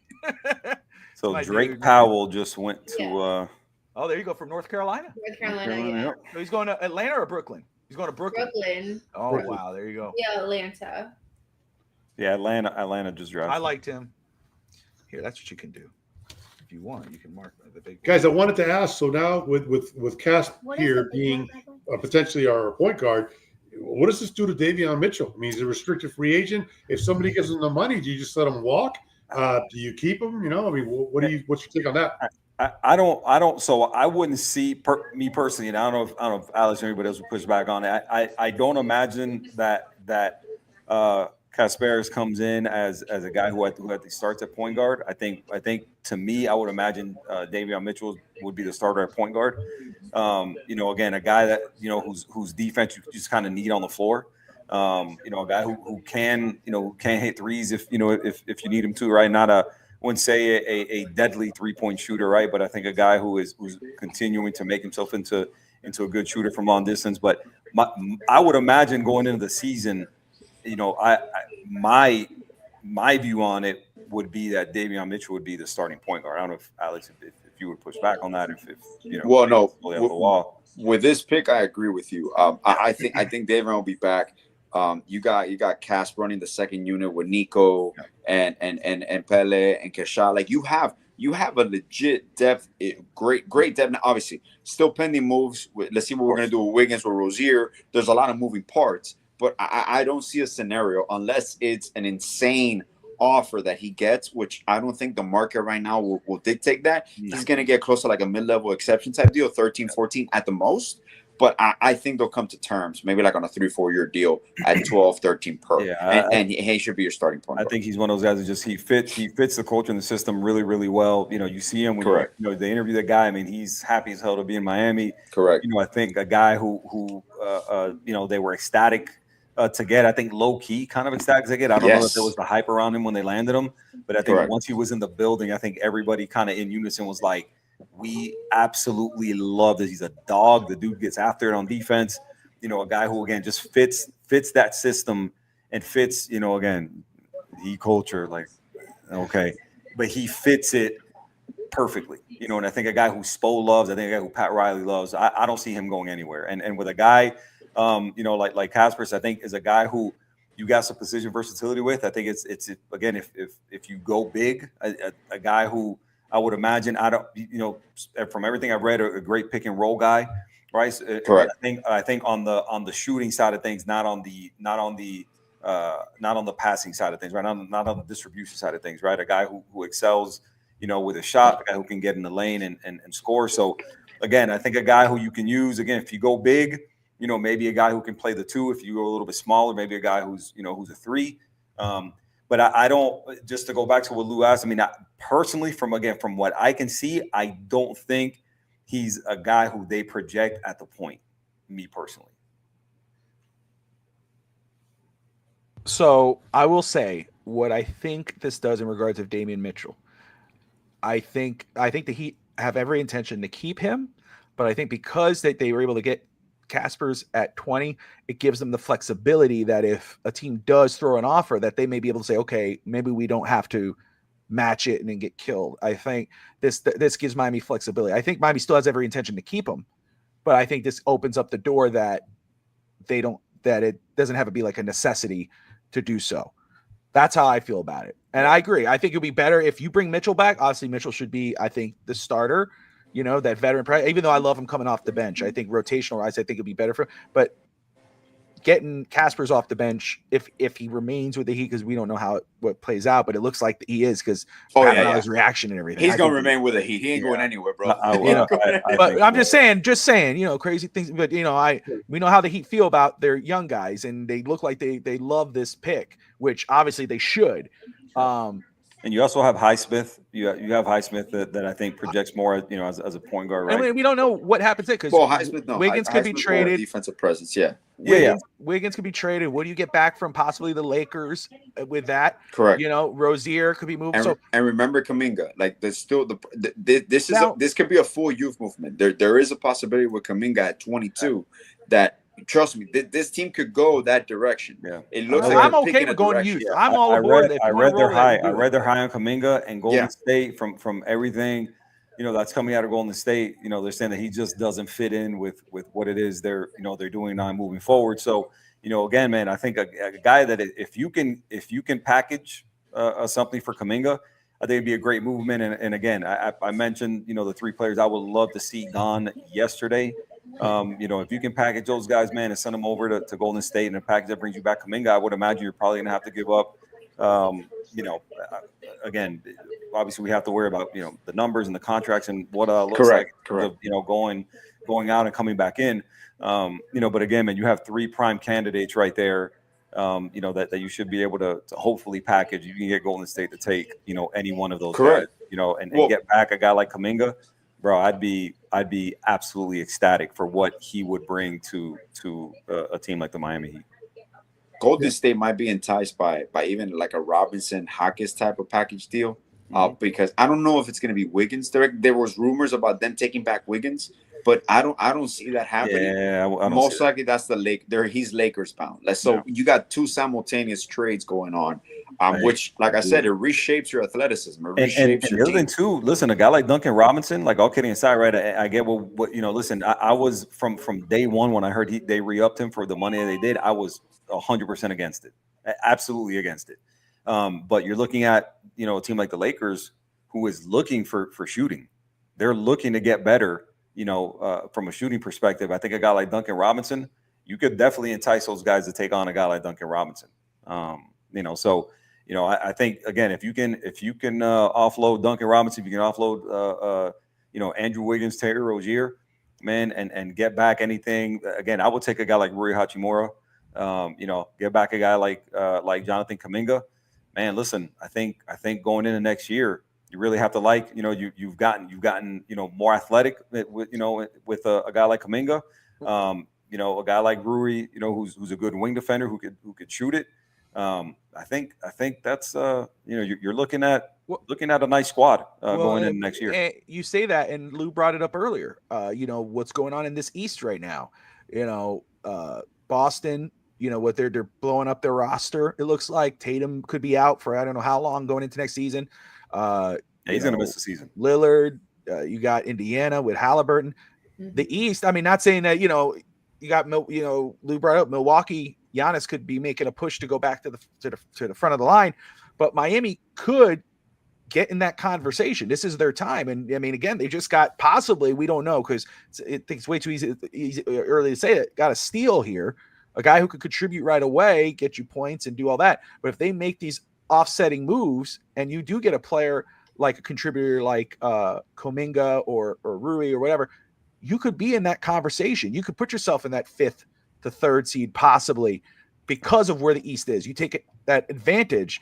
Right, Lou? You were talking about that early on. No doubt. Look, I'm excited for Kel'el Ware, second year. He didn't really start contributing to, game 30, game 35. So second year playing alongside Bam. I'm looking forward to Bam getting back to his game. He tried to incorporate the 3-point game into his artillery last year. It didn't really pan out, and then a guy like Jovic, who's just 20 years old, he's going to be a big part of this team. Jaime Hawkins had a bad year, sophomore slump, but, hopefully, this next year he's back up and running. And, I'm excited about this pick. Tyler Hero also, when Mitchell was out last year, Tyler Hero was primarily your point guard. That's not his game either. Tyler Hero needs to, receive the ball, get ready to shoot, pull up, the foul line. He's not the guy that should be bringing the ball up to the court. He should be getting the ball and being in the position to score. So there's a big youth movement on this team, and hopefully these guys pan out as Pat Riley, as always, and Spo has developed these guys into doing so. You made a good point when you said Bam with the 3-point shot. So growing up, I was a center until I realized I was too short to be center. And I just remember seeing Bam the last 2 years. And as soon as he gets out of the paint, I'm like, Bam, what are you doing outside the paint? And then he takes the ball. And when he nails a 3, it's so bittersweet. But we're like, dude, you don't belong out there. So it's one of those things where it's like, stay in your lane and, stay underneath the basket. But it's interesting to see Bam nail a 3 here or there when he does. Yeah. I know. He's going to shoot a lot of mid-range shots this year, and he's going to get to the basket. That is where he needs to be. Yeah. Mid-range. We need to think mid-range, right? And listen, I get and that's the problem, right? When we've talked about what the Heat are lacking, right? Why was he out there attempting threes? Because they were trying to find anything that would get them points. They were trying to find anybody that could put the damn ball in the basket because they weren't scoring. They were down at the bottom of the league in terms of all offensive numbers, right? And so, okay, well, let's see what Bam. And I'm a true believer in that. As listen, nobody else is doing it. And see if we can work Bam in, 3 or 4, 3-point shots a game. I just don't think that's his game. I think the lack of consistency that he showed on offense, I think we need to bring him in closer to the basket, right? And that paint, right, and the elbows, and those mid-range jumpers, I think that's where he needs to be. I think that's where he excels. He's got good low post moves. I think continue to work on that, continue to work on consistency. Stay the hell away from the 3-point line if you're Bam. Please, Spo. Stop it. Why are we letting Bam shoot threes, man? He's not a stretch guy. He's not. No. He doesn't. When you put him out there, he's got good low post moves. He doesn't have the ball handling to be out behind the 3-point line and break anybody down and get to the basket. That's not his game. Like if you put him out there, he's only got one move and he's going to be to shoot, and he's not a good shooter from distance. So I think bring him in closer to the basket, keep him in the paint near the elbows, 16, 17 foot, shots from right there, man. I think he's right there where he needs to be. Yeah. But again, I think that was kind of a product of, let's see if this works, because they just weren't scoring. You're right. And so I think they got desperate and incorporated that in the offense. I just don't think that the best version of this team is Bam behind the 3-point line. So the guy, Clifford, the one I liked from Colorado State, just went to Oklahoma City. And they're trading him. They're trading to Sacramento. Yeah. Oh, yeah. Trading to Sacramento. OKC gets more picks. Orlando's coming up. Stack it up. There it is. I'm telling you, man. This is Sam Presti, bro. That's what he does, man. He just and you'll see it. He'll be like, oh, they just acquired a 2037 first-round pick. It's like I'm dying to see what Brooklyn does now with the next 2 picks. Yeah. Because trust me, like this is insane to think that you can pick your squad in one first round, but there's still talent on the board that justifies them picking them. Yeah. But they could still also trade that pick and get multiple picks or multiple seconds or like multiple firsts down the line. So I want to see what Orlando might go with Jace Richardson. Well, they could probably go with Jace Richardson. Another guard? They need guard. Yeah. Well, they got Bane. They need depth there, but they got Suggs. Oh, that's they true. traded Anthony. They got a huge front court, so I don't think. Well, McNeely's still there. Richardson, of course. Yeah, you're right. Richardson might be. McNeely wouldn't be bad either. That's McNeely would be a good pick. Yeah. Yeah, but if you need shooting, man, that's your man. That's the guy. That's the guy. So, am I the only one? I have to ask the panel here because it's because just to lighten up the mood, I guess, or just crap on me, whatever. Am I the only one who doesn't like Malta? Does everybody love Malta here? I know Lou watches the show. Yeah. Yeah. I mean, I remember, born and raised in Miami, man. I mean, we had it in the house. Yeah. And my parents weren't, they weren't, big soda people. I think, Malta was just kind of one of those things. I mean, it was just a Miami staple, right? That we had it in the house. Did you have it with condensed milk or by itself? By itself. Okay. By itself. I knew the condensed milk deal. I never, it just never really was life changer, man. Life changer. I need to do that, bro. My thing then, it's like, this is my thing. I remember going to the ice cream truck when it would come by our house, and we'd all run up. We'd either be playing street ball or basketball, whatever. We'd run up, and they'd buy it. Alex would tell me, Bobby, you got to just drink it fast. You got to drink it fast. And when he told me that, that's how I knew it sucked. Because it's like, if you got to drink something fast. This man. It's horrible. And I'm going to ask the questions. It's fair. I want to know I'm not the only one. I mean, if you got to drink it fast, it's not good, or it's tequila or something like that. Correct. Right. It's but put this. Oh, but also put that. But also you got to try the condensed milk. But put the egg. I'll be honest with you, man. I wouldn't be opposed to drying the Malta with a condensed milk in it. I'm telling you, he's gonna like it. I got a sweet tooth like no other, brother. So I'm gonna try it and see what it's like. But yeah, Malta, I was, again, it was never my favorite thing. It wasn't bad. Again, it was like the Goya Malta. It was the one that came in like the yellow cardboard I think that was I get my bottle away, which is red. Yeah, right. So I mean, again, man, they were. I mean, weren't bad. They were all right. A malt beverage. So that with your Iron Bed and the Materva and the there you go. Materva and Jupiña are going to be my Materva and Jupiña are top notch. Yes, and if I had to, I think those are the final two there. And if I had to pick one, it's Jupiña. That's my take. Sorry, bro. I can't even push back on that. I mean, that's I'd flip a coin. I'd go Jupiña one. I'd go Jupiña one, and then Materva two for sure. But also, like, my family's Colombian, right? So there was always all the Colombian bakers on my spot, man. It was always Colombiana, right? The Colombiana, Manzana, right? Those are top tier. Like, my kids love Postobón, bro. Latin American countries, top tier sodas, top tier, like all the way.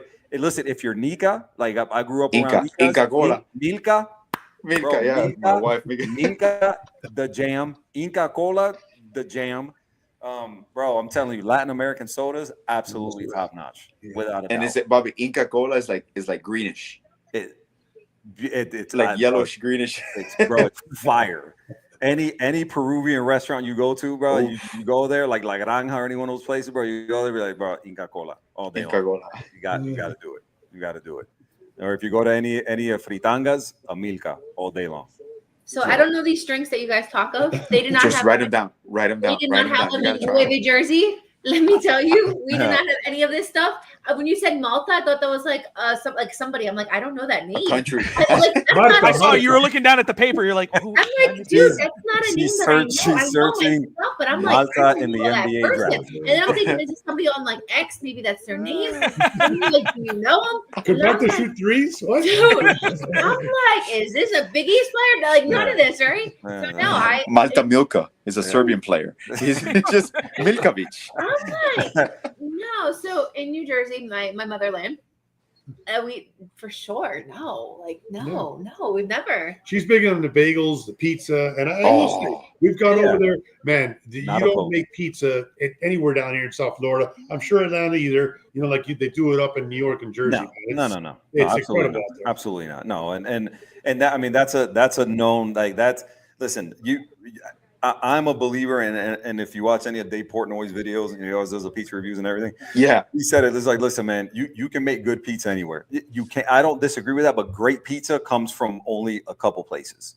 In New York, obviously, right, very top of the list. If you've done the New Haven deal, right, people swear by it. It says best pizza around or whatever it is. So there's definitely some places that are. There's a lot of places. I've had good pizza in a lot of places. Great pizza, I think, honestly, only comes from a few places. Real quick, Tatiana saying the Peruvian Japanese fusion, absolutely, 100%. I've been to Peru. If you love good food, highly recommend. Peru should be at the very top of your list. That is some of the best cuisine on the planet, is Peruvian food, without a doubt. In Miami, they tax like a bitch for some Peruvian food, but it is damn good. Nice. Let's see here. The Magic took Chase Richardson. Michigan State. There you go, Alex. You're on the money on that one. It just made too much sense for them, man. They needed an attacking guard to complement Bain and Suggs, because their front court is set with Isaac, Banchero, the Wagners, so they're good. Bro, if they stay healthy, that's another squad, that's man. A nice Those team, guys, man. What screwed them last year was just nobody being healthy. But they had no scoring outside. They played Atlanta. They played Atlanta in the playoffs run. They had nobody. They had no bodies. But that team healthy, a healthy Orlando Magic team now with Bain on that team. Honestly, man, I think they're going to be a team to be reckoned with, man. And again, some of these kind of non-traditional, teams in the East, man. Again, I think Detroit's going to be really good. Cade Cunningham is kind of starting to make that leap into kind of being a superstar. Again, Cleveland, Orlando. These are some of the teams, man, I think next year, that I think are going to be are going to have something to say in the East for sure. Yeah. And man, Richardson only fell so much because he wasn't 6'7" like his dad, 6'6", 6'7". That's the only reason. If not, he's a top 5 pick in this draft. His dad was a freak, by the way. Jason Richardson was a freak. Yeah. That dude would dunk on your neck if you weren't careful, bro. That dude would. fucking yamming on you, bro. And this Jay's just played for Columbus. He played with the Boozer Twins and all that. So and that's another one. Yeah, Jay. The Richards, they played in Columbus last year. And then obviously they went to Michigan State as a one and done. But now you're going to see that probably with the Boozers as well. Boozers are going to be one and done as well. So this is it's a yearly tradition. Well, I mean, look at the guys in the draft. Right? I mean, at this point, I mean, how many of these guys aren't freshmen? Correct. A few. Yeah, there's only a couple that aren't freshmen, right? I mean, they're one and dones, man. Across the board. You look at in the lottery. Everybody's a damn freshman. It's really rare. You'll get a sophomore sprinkled in every now and again, but I mean, everybody's a freshman. Everybody's one and done. I'll tell you, it hurts the college game. I know we're talking NBA right now, but man, it really messes with the college basketball tournament. This year, you had all 4 number ones go to the Final Four. That's boring, man. College basketball is about the Cinderella story, the underdog story. Yeah. No one wants to see 4 number ones. And, for these small schools that don't have the names in the back of the uniform and their only shot at glory is making a tournament run as a Cinderella, you got no chance to keep those players on your team. I think, and I definitely don't disagree with you, Lou, one single bit. What I think we're going to start to see moving forward now is you saw the house settlement that happened recently, right? Where now schools are actually paying players. Correct. What you're going to start to see now is it's going to be more than just your SEC teams and your Big Ten teams, right?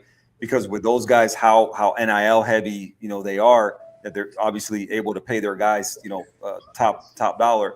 With now this new infusion of money coming in, and those guys now being able to stay in school longer, and the whole deal. I think that's going to help things in terms of what you'll start to see in the tournament, right? And the whole deal. It's not just going to be like the SEC and the Big Ten. I think you're going to start seeing, a lot of these schools with, they're going to have, 4 juniors, and a sophomore starting or whatever it is, because those guys are able to make money in the whole deal. I think that's going to kind of level the playing field, hopefully, a little bit. And you'll start to see maybe some of these guys, even though the tournament was still good.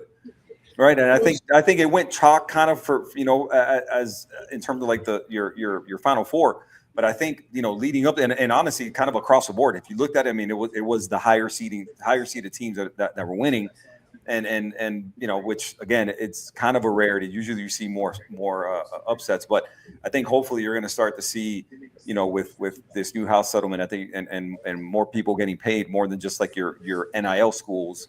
Hopefully you're going to start to see a little bit more parity and maybe that'll help the tournament be a little bit more upset. We actually went up this year to Providence in March, and nice. because I'm a St. John's alum, so as soon as that was announced, it's such a blast to see these, like a McNeese, right? We were at the McNeese games.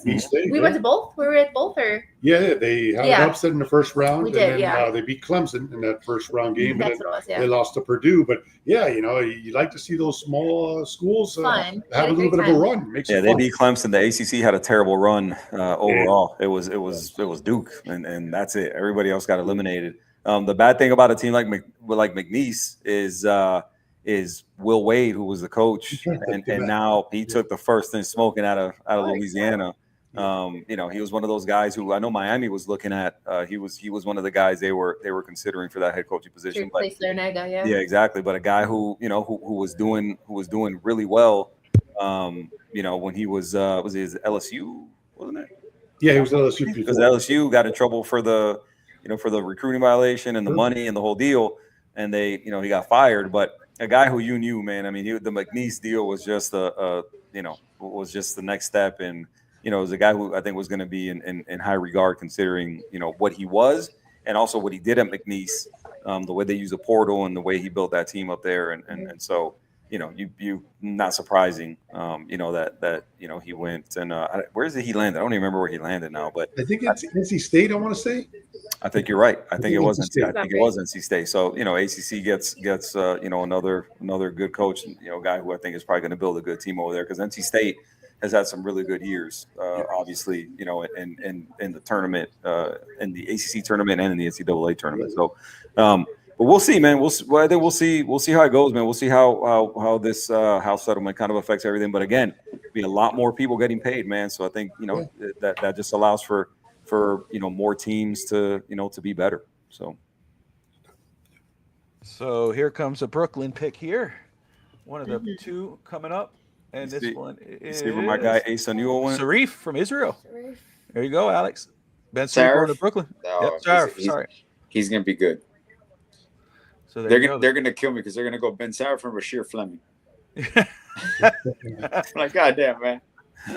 I want to say, just reminder, we're having fun and talking, and Tristan's over here giving me his 2 cents on everything too. But we got over close to 700 people watching live right now through all the social medias. And give a shout out to everyone watching. The NBA Draft Live coverage show covering the Miami Heat, East 10th Street Boys, straight out Hialeah, and FTSN. Of course, if you're anywhere other than YouTube, hop on over to YouTube, hit that like and subscribe button here at Fitz Talk Sports Network, but also go to 305 Sports Babe, which at the Soul Sports Show. That's right, got it. Soul Sports Show. Go check that, like and subscribe there. You guys, your show is awesome. Love watching it. You guys are natural at this. Just let you know, you guys, it's awesome. I love it. It's so easy to watch and it's inviting and of course Q, the Hate Football Pod. Go subscribe to his channel as well, and of course the co-host for the College Blitz podcast on FTSN Extra with our resident Jets Boston Celtics fan covering college football. We put him on. He's on a. Hope he's having a safe flight. But boo. He's lucky I'm on the show with him, bro. That's terrible. Jets and the Celtics. How the hell? Yeah. When he's like, I'm a Jets fan. I'm like, oh, dude, what the, and I'm like, oh my gosh. And then he goes, and then we're talking, and we get into basketball. He goes, oh, yeah, no, I grew up a Celtics fan. I'm like, I'm sorry, what did you say? And he's a Yankees fan. They're like, oh, dude, what are we doing? What? No way. Oh my Lord. God, bro, just all the easy teams to really dislike. Like, yeah, I'm saying. Miami, talk about a team that I really dislike in the NBA, and it's Boston. Dude! Oh my God! Well, Paul Pierce, I'd kick him in the throat. I hate him. I hate Paul Pierce. I cannot stand Paul Pierce. So you hate the Celtics more than you hate the Knicks? Oh yeah, yes, yeah, and you want to know what? Because what have the Knicks have been irrelevant for 25 years. It's like if they ever become relevant again. I mean, they make obviously outside of this year, but with Boston just being really good, and then Paul Pierce just being his personality. He just listen, I know people talk about like LeBron being a flopper and the whole deal, but you talk about like Paul Pierce, right, being carried off the court in a wheelchair, and I mean, oh my God, the way that dude would sell calls and get free throws and the whole deal, just I never ever cared for that. KG when he landed there, wasn't a fan of him. I never ever have I cared for Boston. But Lou makes a good argument about the Knicks, right? And so, would you say the Celtics or the Knicks? Because you really hate the Knicks. So I'm all about the Garden, and he was like, I don't like this. I can't say go New York, like anything. So I think you hate the Knicks more than you hate the Celtics. Is that fair to say? Do I know my husband? We've had a back and forth with the Celtics, and we've been even with them. The Knicks, man, really got us in the 90s there. And, 4 years in a row we played them, and they won 3 of those. One of them that they ran all the way to the finals as an 8 seed. Yep. That Allen Houston shot at the buzzer in Game 5. Still hurts in Miami. It's still bouncing around the rim and then drops in at the buzzer. That is hard to take, man. Oh, that was a tough one. This year, what I was telling people also was I was rooting and there again, I'm one of those people I kind of just root against all of New York sports, and more than anything, kind of across the board, just generally speaking, because of their fans. And this year, like when they were playing Indiana, and that dude that was walking out of the Garden and they were throwing bags of garbage at him all day, I was like, I hope you guys lose every single game from now till. And he was a fireman too. Yeah, and then I didn't like that. And that one kind of was near and dear to me because I'm a firefighter, and so when I heard that, I was like, "Yo, you guys are trash." And Halliburton did right by him, invited him to the finals. Yes, made it the whole deal, which is super cool to see. That's why Halliburton. Again, I'm not a Pacers fan by any stretch. No, but a guy like Tyrese Halliburton, man, just really easy guy to root for and like because he's just a cool dude. But that right there, man, is like. Just Knicks fans, look, you made it the furthest you made it in 25 years, and y'all don't know how to act. You know what I mean? That's why it's like it's so easy. And I don't know you really see it, right? I don't know if you see it as much with like Yankees fans, Mets fans, whatever it is, but Knicks fans for some reason, that just don't know how to act. You know what I mean? Like they just like they walk around like they're this superpower, you know, that everybody needs to be afraid of and everything. It's like, you know, again, this is just a perfect example, right, of the Knicks, you know, getting like they say in the South, right, too big for your britches, right? You go, you make the Eastern Conference, you know, title game or the finals. I'm sorry, and then you guys go and fire Tibbs, and then don't have anybody ready to go. You guys are a clown show. Yeah, you guys are a clown show. Like James Dolan is a clown. You guys have hired clowns in your front office, right? You gave up 5 first-round picks for a guy like Mikal Bridges, who isn't even an all-star, right? I mean, granted, you know, again, you got lucky, you know, that what's his face took less money. Point guard, bro. Brunson. You got lucky that Brunson didn't, you know, ask for what he should have gotten, right? He left a bunch of money on the table. But again, man, you guys, that's the only thing that saved you guys. Like you guys, again, Mikal Bridges, 5 first-round picks. In what world? Like in what world is that a good move? You know, and then again, you go and you fire Tiz before you got anybody. Right now, you're still searching for a coach. Like you've interviewed how many people? You know, it's like you overplayed your hand, right? And this garbage about the Mecca. Listen, stop with that. Stop with the Garden being the Mecca. Like you guys, listen, concerts, boxing matches. You know, the whole deal. It's not because of Knicks basketball. Like, because it's St. John's basketball. That's why it's basketball now. St. John's basketball, right? 100%. With Rick Pitino, you know, doing his thing over there now, 100%. But this delusion that Knicks fans live under, like if any of you guys are watching, like y'all are clowns. Yeah, y'all are clowns. Hit me up wherever you want, and y'all are clowns because you guys just or think that 70 what 72 73 73 stop with that. You guys haven't won anything of any relevance in 50 years, and you guys are talking and acting like you guys have won 19 straight titles. Like, come on, man, come on. And that is why Tracy Morgan's throwing up courtside all over himself, because, yeah.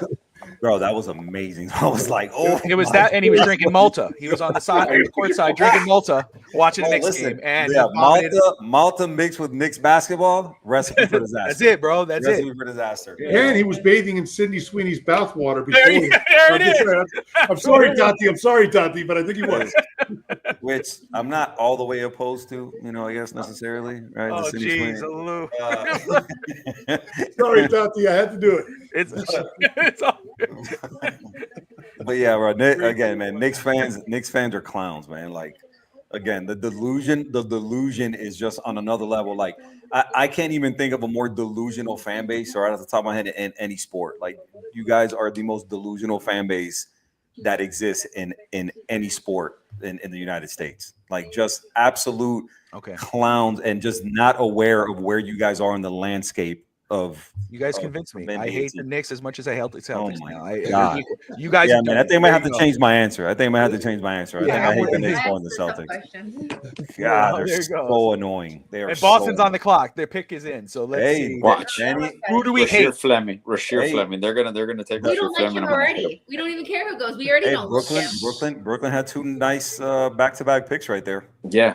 Brooklyn has picked 3 guards. Not bad, man. Not bad. They went with Edgar Denham. What is it? Denham, I think it is. From BYU. They went with Nolan Traore and then Ben Sarif. They've had a nice first round. Yeah, man. Brooklyn has set the record too now for most picks in a first round. 5 first-round picks. That's insane, dude. That's insane. That's crazy. Let me see something very quick.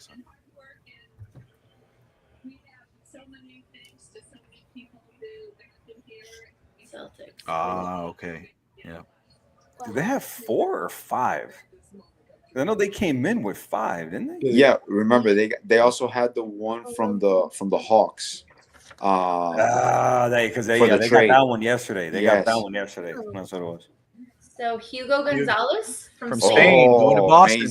Amazing, bro. I love Hugo Gonzalez. No, but we don't anymore. like because he's a Celtic. Not anymore, bro. Not anymore. I'm sorry. It's done. You don't did. You're done. Stop. I used to love you. Stop that. You will stop that love talk right now. Sorry, Hugo. My apologies. He's gonna be a bust, bro. He's a bust. Yeah. Bro. Hugo. Terrible. What a waste of a pick. F-, right? And I guess you have to say his name right. You got to say that part right. Alex Gonzalez. Gonzalez. Gonzalez. I mean, and it's honestly, this is a gap year for them. So it's a great selection for them either way, because let them play. Just let them play. Let them develop. Well, it could be a stash pick too, because he could end up staying in Spain or whatever the hell. You know, I was reading up on that. Yeah, we have to see his buyout. Is his buyout like a crazy amount, or is it cheap amount? I thought I read it was a crazy amount. A crazy amount? Yeah, those European contracts they have insane buyouts. So you have this Phoenix Suns now at 29 with a proposed trade to Charlotte. You have the Clippers at 30, and then Minnesota would be at 31. And that would be the second round, start of the second round for tomorrow. 31. 31. Perfect. Round, yeah. So it's pretty much Phoenix with talking to Charlotte right now, and then we'll close out at the Clippers at 34 tonight. There you go. And you know what? Again, it's been a crazy draft. It's been a fun one, but there's still a lot of good players on the board going into round 2. And again, I'm really looking forward. I know Alex is, but we know this as Heat fans, like the undrafted guys. When you get to that UDFA class, who are the Miami Heat going to pick up, and then who's going to be that new diamond in the rough because they usually find those guys. And there's still some really good guys that are available that are probably going to be more likely to be available when it comes time past round 2. I look at those clutch guys again because I know the Heat run on those guys.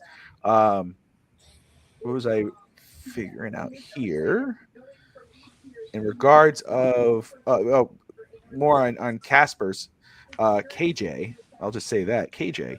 He said he never worked out for the Heat. That he wasn't expected. He wasn't. So that tells you right there that nobody expected that, and so. And I mean, I just love everybody's reaction again. And this is the other thing too. We were talking about, does he start? Does he not? Whatever. This guy's gonna be a contributor day one. He has experience in playing pro. He brought out too that he speaks Spanish, so he's gonna fit right in with the community. I think people are gonna be really surprised with this pick. It's funny because it is Alex. We were saying it earlier. Lou, Ashley was like, I was talking about that upside pick. Just taking a swing at the upside pick. This is an upside pick, but at the same time, this is a safe pick because he has that experience. He's played pro. He's played in college. So this is a guy who can kind of be like that Jaime Jaquez kind of player that you could depend on to come in and play right away and look like he's played for a year or a couple of years already. So this is I just think the Heat played it smart here, and then we don't know what the next few weeks are going to hold. We don't know what could happen tomorrow. Andrew Wiggins could be traded, and we're looking like we got a couple new guys in here, Dalton or Rui, and then you see what happens possibly with Kuminga. Does he come in here? And then you're looking at a Heat team that now it's like, hey, I'm looking forward to. I mean, we're always looking forward to next season, but we're looking forward a little more now to next season compared to what we were. And again, coming out of this with this pick. I'm gonna be honest right now, and again, we don't know how these guys are paying out. It's not fair to say win or lose or whatever, but I feel a lot better coming away with Casper's than I would have probably like a Walter Clayton. I think this is more of a solid pick. I'm very excited about this. I can see it, and also Bobby, you mentioned of guys that are coming up here drafted. So there's still a lot of talent out there in the second round, and those guys that aren't drafted will end up on a team. And something the NBA does better than any other sport is. These guys are literally going to suit up next week and start playing summer league. Summer league, yeah. I mean, that's right. Right away in Vegas, Florida, there's a league in California Summer League. All these players are going to be on display. Guys that don't get drafted will get picked up by summer league teams, and they'll be balling literally next week. And that's awesome. We're going to get our first look at all our guys drafted just in 7 days. Yeah, that's what I love about the NBA. You're right. We get to see these guys right away, and we get to make some judgments on them. And so, as much as I'm excited for this pick, I'm very excited to see what tomorrow brings, and then post draft, what tomorrow brings. Alex, is there any names still on the board that you're like, hey, I'm keeping my eye on this guy post draft, or maybe I don't think that he probably would, but if they did, they make a trade and they get a second rounder tomorrow. Is there a guy still on the board? You're like, hey, I would love to get this guy. Well. If he continues to fall, Fleming, if he's in the second round, I would somehow try to get back to the second round. There's a difference now with the new CBA. There's ramifications for you buying a pick. Before, you could just send cash to buy a pick. Now, if you acquire a first round pick via cash, you get penalized. You're like hard capped at the first apron, so you can't pass that. So there, I mean, I don't foresee us being even possibly a tax team. They're going to try to get back under that to not, ignite the repeaters tax. But that's definitely one. And also Corey Brea, which is probably the best shooter in this draft. He's from Kentucky, like a 6'6" shooter. So that's another one that if he's there, I would expect them. They're monitoring that to see if he's. I believe is it Kobe or Corey? I don't remember. I know his last name is Brea. So Kobe, that is Kobe Brea. Okay, yeah. and I'm pretty sure Fleming's gonna get picked on one of these two, but those are to me my two top guys that I would look, and also the one you mentioned, Adu. Yes, from Arkansas. That one, correct. And the other one I will say that I'm still surprised is on here, and I would not hate, because I'm with you, because they got the guard. That's awesome. I still think we need to get size. I think, Ashley brought it up earlier. I'm all aboard of that. That was something I was looking forward to at 20, but we got the guard. I think size is still a big thing, and there's still guys there. You brought up Thero, the forward out of Arkansas. He's 6'6", but the guy's got some girth. He got some muscle. I don't want anybody from Arkansas. I got to tell you right now, they've ruined my March Madness. They knocked out St. John's. We had plans going to San Antonio, and literally, when I see the word Arkansas, their baseball team, I was rooting against them last week. I cannot. I'm telling you, I had so big hopes for St. John's going far in March. If we get an Arkansas player, my stomach really couldn't handle it. I'm sorry. Anybody else? I'll give you another name. Villanova. This is the guy I was going to say that I think is. I'm surprised he's still there. I know he's not the next pick, so I'm cool with that. But Noah Panda, I love the name. First of all, fits with Heat, right? Noah Panda from France. That 6'8", 225 forward. I think I'm surprised he's still on the board. If that guy's there tomorrow and the Heat somehow find a way to get him, I'm cool with that. But again, when we're talking about guys probably falling out of the second round, there's still a lot of decent guys on the board that Miami could come away with, and you're not feeling as bad. That's why when we talk about, like, I don't want to trade the farm. I wasn't on board with trading the farm for KD. I don't care how pissed off people were we didn't get him. Why trade the farm and gut your team? At the same time, though, for any team, Miami would be the team that could probably get away with trading a little bit more, just because they're very good at finding those hidden gems and making the most out of nothing or something, little out of something. So McNeely, there you go. McNeely's the next pick. He goes to Phoenix. Yeah, UConn guy. He is, man. What do you think of Phoenix's draft? That dude can stroke it. He's going to Charlotte. Remember? Oh, he's going to Charlotte? He's going to Charlotte? Phoenix picked him, but he's going to Charlotte for previous trade. Yeah, that's another team that just needs everything. Aside from LaMelo Ball staying healthy, because that kid, when he's on the floor, that dude is box office. But they need everything. They just need people who can put the ball in the basket on any level. So listen, Liam McNeely, that dude, one of the best shooters in the draft for sure. So that dude, again, big need for a team like Charlotte, man. They just need anything, because that team is just, there's no kind of, excitement or anything for, around Charlotte, to be honest with you, man. But yeah, listen, a guy that can shoot it like that, every team needs a guy that can shoot it like Liam McNeely. So that is insane. Are you guys seeing this picture of Montverde Academy 23-24? Yeah. What a four first round picks, man. Yeah, they interviewed the coach before the I think that was the coach they interviewed. Right as the starting. Boyle, I think was his last name. And they ran down like the list of guys he's had drafted. It's just insane. Like Mount Verde Academy is like, if you follow, college football, is like IMG Academy, like IMG Academy does. But it's like it's the same thing. Tell us. What do you got to say? You want to say something? Tell us. You want to say something? Tell me. No. I'm on my edge. Say it with your chest. Say it with your chest, Luke. He's doing something. I was like, he was doing the emojis by Cap. He's doing. I was like, tell us. I thought he said, I'm like, what is he doing? I thought he was saying call. I'm like, what is he? Who's he telling to call? Like, what's going on? Nothing, dude. Blink twice if you're okay. Blink twice if you're okay. Urgency, okay? All right. I don't. Shut up, Mike. Oh, actually, hey, real quick, I saw on Twitter the other day the mic is solid work. The mic on the SoFlo Sports Show. I saw it on Twitter the other day. I was like, damn. Oh, the mic, the mic. Hey, oh. Outstanding design on that right there. Nice, Appreciate very nice right there. I looked. I was like, damn, look at that fancy ass mic she got right there. We do it. We have nothing here because we just bring it on the road. So.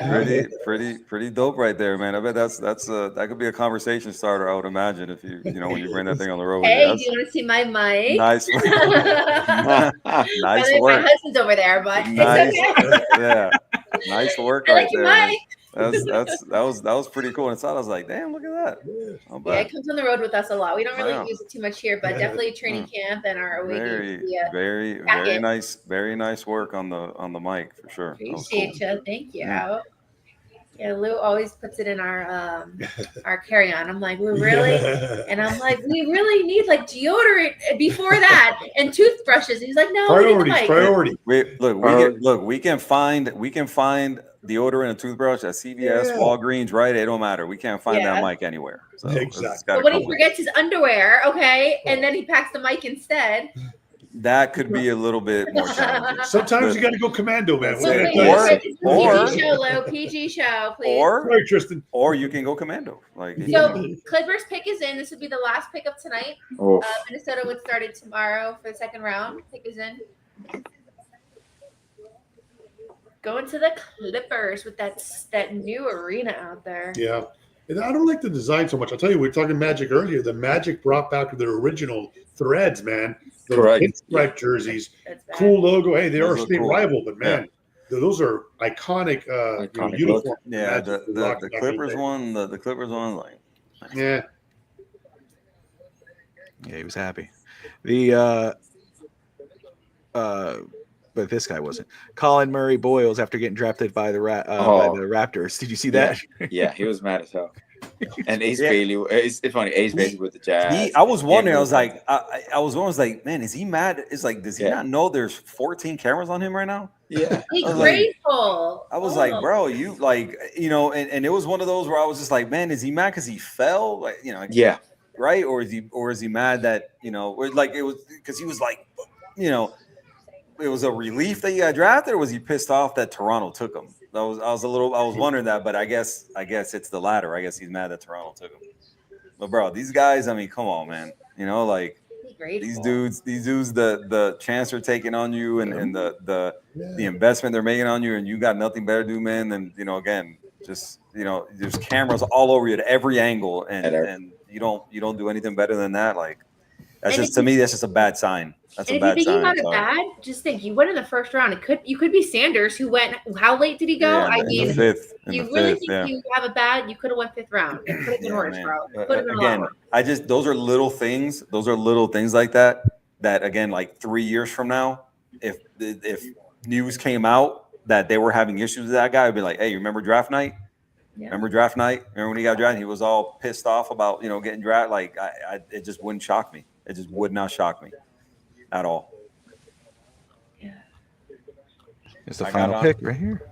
I got on the Heat's site on NBA.com, and they've got Kasparov's his face is blank on the. I went to the roster. The face is blank. Yeah. And what's funny is on everybody's picture they've got their name, and it's got a little red box that says, like, if you hover over it, it says how to pronounce their name. Oh, nice. And it's just fun. I'm glad they're gonna have it on there, but it's not on there yet. I just kind of thought it was funny that it's like of the one person who that needs to be on there like immediately, like it's not on there. So I just kind of thought that was funny. Right. Or this guy. Oh yeah, Niederhauser. Yannick Conan Niederhauser. Yeah. When I hear him, it's just Rowan Gardner. Yeah. Gardenhoser. That was a rookie of the year, right? Rookie of the year, man. Wow. Good movie, man. It was a good movie right there growing up. Amazing movie, bro. Brickma. That was hot ice. They kicked him off the stage so quick. Yeah. Did you notice that? Like, he came up, shook the hand, they go, okay, go, get out. That's the end. Damn. He's Swiss. Swiss national team, born in Switzerland, yeah. Niederhauser, yeah. Yannick Conan. Hell of a name. Born in Switzerland. Really nice hair. Conan the Barbarian. Oh, there we go. Ending of the first draft. That's it. And Rasheer Fleming's still there, Alex. I'm Fleming's calling. still there. I'm making calls. Noah Panda's still there. Hey. Yeah. We got a Duke Proctor as a 6. Kobe Brea from mentioned Kentucky. Kobe Brea, Yep, he's still there. Kobe Brea and Fleming. Those are the two that I'm looking for. The name that must not be named is still there from that certain school that we shouldn't mention is still there. Don't want to Arkansas. Don't want to mention him. He's still there. No, he's not there. He's not there, right? You forget it, right? Look away. Doesn't exist. Name off my list. I'm not damaging my life a few months ago. I don't need him anywhere else. He shoots his first 3. Woo! There's one person in the audience. Like, you ruined my March. I'll get over it, but it'll take me a little bit. There you go. Let's see if there's any final updates with the Heat. Let's see. How did with got some Northeast representation here? How did Rutgers win 15 games with 2 of the top 5 picks in the draft? How did that happen? Hasn't been relevant in a while. Yeah, for forever, right? Especially like in basketball. At least in football, they've had their moments. But you got 2 of the top 5 picks in the draft. You win 15 games. So fun fact, wow. I played high school basketball. I played AAU and everything. I went to Coach C. Vivian Stringer basketball camps, like growing up all the time. And I was Rutgers was one of the schools that I was going to commit to before I got injured. But Rutgers for men's basketball, it's been pretty irrelevant for years.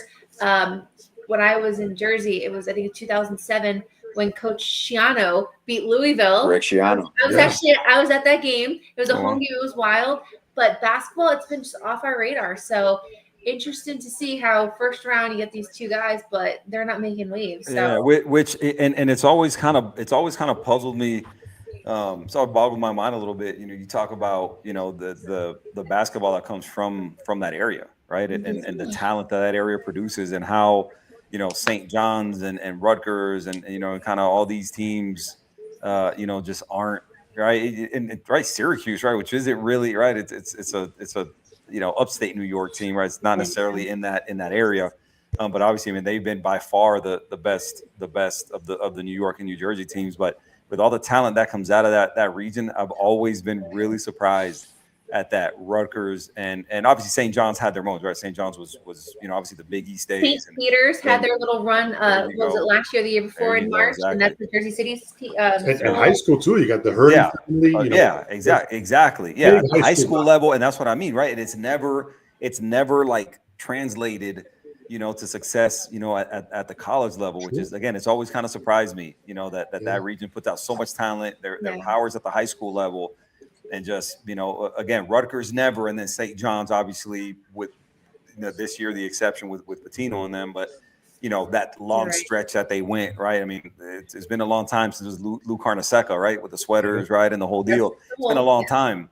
Right, you just to me just doesn't make sense given what I know of the region and how much talent they put out. But even last year, Princeton. So Princeton, Lou's not going to like this. He's really good. He's probably going to yell at me later about this. Princeton knocked out Arizona early. Was it 2 years ago? I think it was 2 years ago, maybe.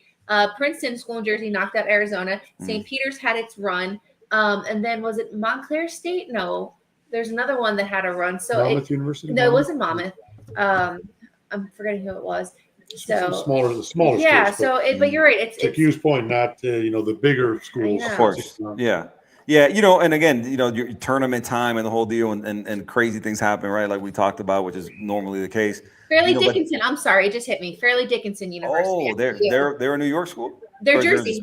Yeah. Yeah, I didn't know that. Obviously, I'd heard of Fairleigh Dickinson, but hadn't. If you would have given me 3 guesses where they were from, I don't know that I would have guessed it. Like I said, heard of them and seen them play in the tournament, but never knew where they were from. But yeah, again, just the talent and again, region, right, in those 2 states, and then just kind of in that whole area, right? When you talk about, Philadelphia, again, Jersey and the city, and again, you get into like Rhode Island, you get some dudes, right, and you just surprising how at least on the men's side, obviously, see Vivian Stringer at Rutgers and the whole deal, obviously the run that they had. But like, I'm just shocked. I'm just shocked that those teams just aren't better consistently, over long stretches of time. So. And we grew up playing basketball. That's all we know. I mean, wrestling, yeah, but basketball is our what's in our baby milk when we drink milk. That's that's all I know. So yeah, 100%. Yep. So now that the first round is done, we'll go one by one before we wrap up. And so I'll start off with Lou and Ashley.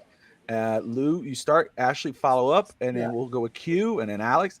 But Lou, now that the Heat made their pick 20, where do you want to see them go now? What's the next step that you think Miami should do now for this offseason to improve their roster? Yeah, piggybacking back what Q said, I'd love to see us, get rid of those eyesores on the team, specifically Terry Rozier, and if we can move Duncan, man, I love Duncan, but I think it's time that he goes elsewhere. Have that specialty where a team that can use him better and appreciate that. One skill set that he does so well. I'd love to see us do that. And I just love to for us to, if it's going to be a youth movement, then trust the youth. Get them out there and give them the playing time, because that's the only thing that we could do with the way the team is right now as they are set. I just Bam and Tyler are going to only take you so far. If Jovic is a guy on the rise that you drafted him, he's just still 20. Give him the ball more. See what you got in him. That's what for sure. I'm a little different, and just follow me with this. Okay, we just drafted our rookie. Young guy. We have young blood on the team. Enough with the prospects. I use baseball term prospects. Enough with the young blood. Take out the fat, as I used before, and let's get us a veteran player. Trade and do whatever moves we have to get a veteran to move the needle, right? So almost replace the Jimmy Butler. So use the rookies we have, mold them, create good talent for the future and now, but give us that veteran to help us move the needle as we're waiting for those rookies to develop. Do you have a preference? Is there a realistic preference that you like? Hey, if there's obviously, we could say, I want Giannis. I want Giannis. Okay. I'm going to ride with that. I know Giannis is probably my favorite player in the NBA next to obviously Heat and stuff, but I know what Giannis could bring here. I know the energy he could bring here. I know that he would fit into Heat culture. So I'm riding with Giannis. I mean, I'm biased, but I would love Giannis here. What would it take for us to get here? I'd probably have to be part of the trade. Sell me, right? Sell everything, whatever. But Giannis would be such a great missing piece to Heat culture to, build up the rookies, use what we have, and make us really competitive. I would love Giannis here. There you go. Q? I think the names that kind of came to light, tonight, and I guess kind of within the last kind of day or two, not so much Kevin Durant, but I think when you're talking about a guy like obviously these aren't your huge moves. It still would be I think good moves for Miami. We talk about Jonathan Kuminga, talk about a guy like Rui Hachimura. I think if you can find a way. Again, like we talked about, right? Lou just mentioned it, right? The three that I would love, like I would help them pack if that meant that they were leaving Miami tonight. Would be Duncan Robinson, would be Terry Rozier, and Wiggins. I would literally help them pack if that meant their asses were leaving off this roster tonight. But if you can get them packaged to something that would translate to any combination of, again, to the Lakers for a guy like Rui Hachimura. And again, I think a guy like Duncan Robinson would fit what they're looking for because I think they have to get better, at shooting the ball. They're not good.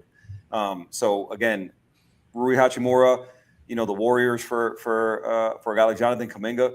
I think those are guys who would really, would make sense for the Heat. Not only obviously those guys coming in, but what would be, going out for them, assuming it's they're not asking for anything too crazy for those guys.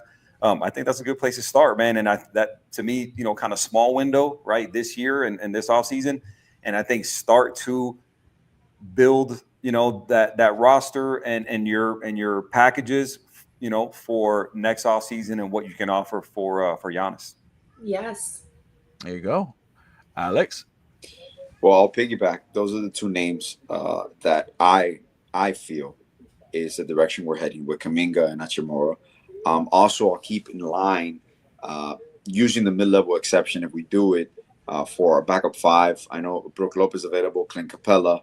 There's some situations that even Vucevic, if he's attainable from Chicago, is an expiring deal. The goal is to move on from Wiggins' contract. Even if Wiggins is not moved now, maybe closer to the deadline, you can use his defense in as the point of attack at times. But I see them moving it. I see them moving him to the Lakers, and somehow, like you said, a package of Robinson or Jaquez to the Warriors, or using another expiring for Chicago, with maybe like another asset that we're not going to use. But I'm just excited for the depth that we're going to have, the potential for Keshad Johnson, Pelle Larsson to have even a bigger role, and just to see the development of. We have a nice culture with this draft pick in Caps. We have now what I believe the prime motivating factor to change your offensive philosophy is the roster that you have right now. You got to give Nico his run. You got to give Caps his run. You got to let them play basketball in a different offensive style. So I expect us to be a more transitional team, a faster paced team, and lock down defensively. You got more athletes now. Like, there's no excuse across the board. And obviously, you're still waiting and you're still setting up for the next move, no matter what. They're always going to be, even with the new CBA and all that, Miami is always going to be available. And now they might stockpile some assets. They might have 4 tradable firsts by the time we're done. So we'll see. There you go. We've been here for almost going to be 4 hours if you round up. So, I mean, and it's been great. First off, Lou and Ashley, thank you so much too for hanging. I know, I said, you do 30 minutes, but if you're having fun, stick around. So obviously you guys had fun. And I want to get you guys back on East Century Boys because, obviously to talk everything other, but, we talk all sports, but just life. And I know we're and Malta and sodas, all that, I try it live on air and I suffer and everybody laughs at my misery, and that's okay. I'm cool with that. We'll try something new. Maybe you guys have an idea, but thank you guys so much for taking the time and joining us. And I mean, I'm really thankful. And I'm looking forward to next February when we do the Dolphins Cancer Challenge. What do you guys got going on? I know we talked earlier about this 305 Sports Travel, but what else you guys got going on besides that? And let everybody know where they can find you. So we do the SoFlo Sports Show. That's our show. We got the 305 Sports Travel, and there's a lot of exciting things to come. It's baseball season right now. We'll be covering those Marlins, even though they not a lot to talk about, but we're buying our time towards training camp, which is right around the corner, and then it's football mode the rest of the way. There you go. Beyond that, baseball, even though Lou rolls his eyes, I love the Marlins. I love going to our park.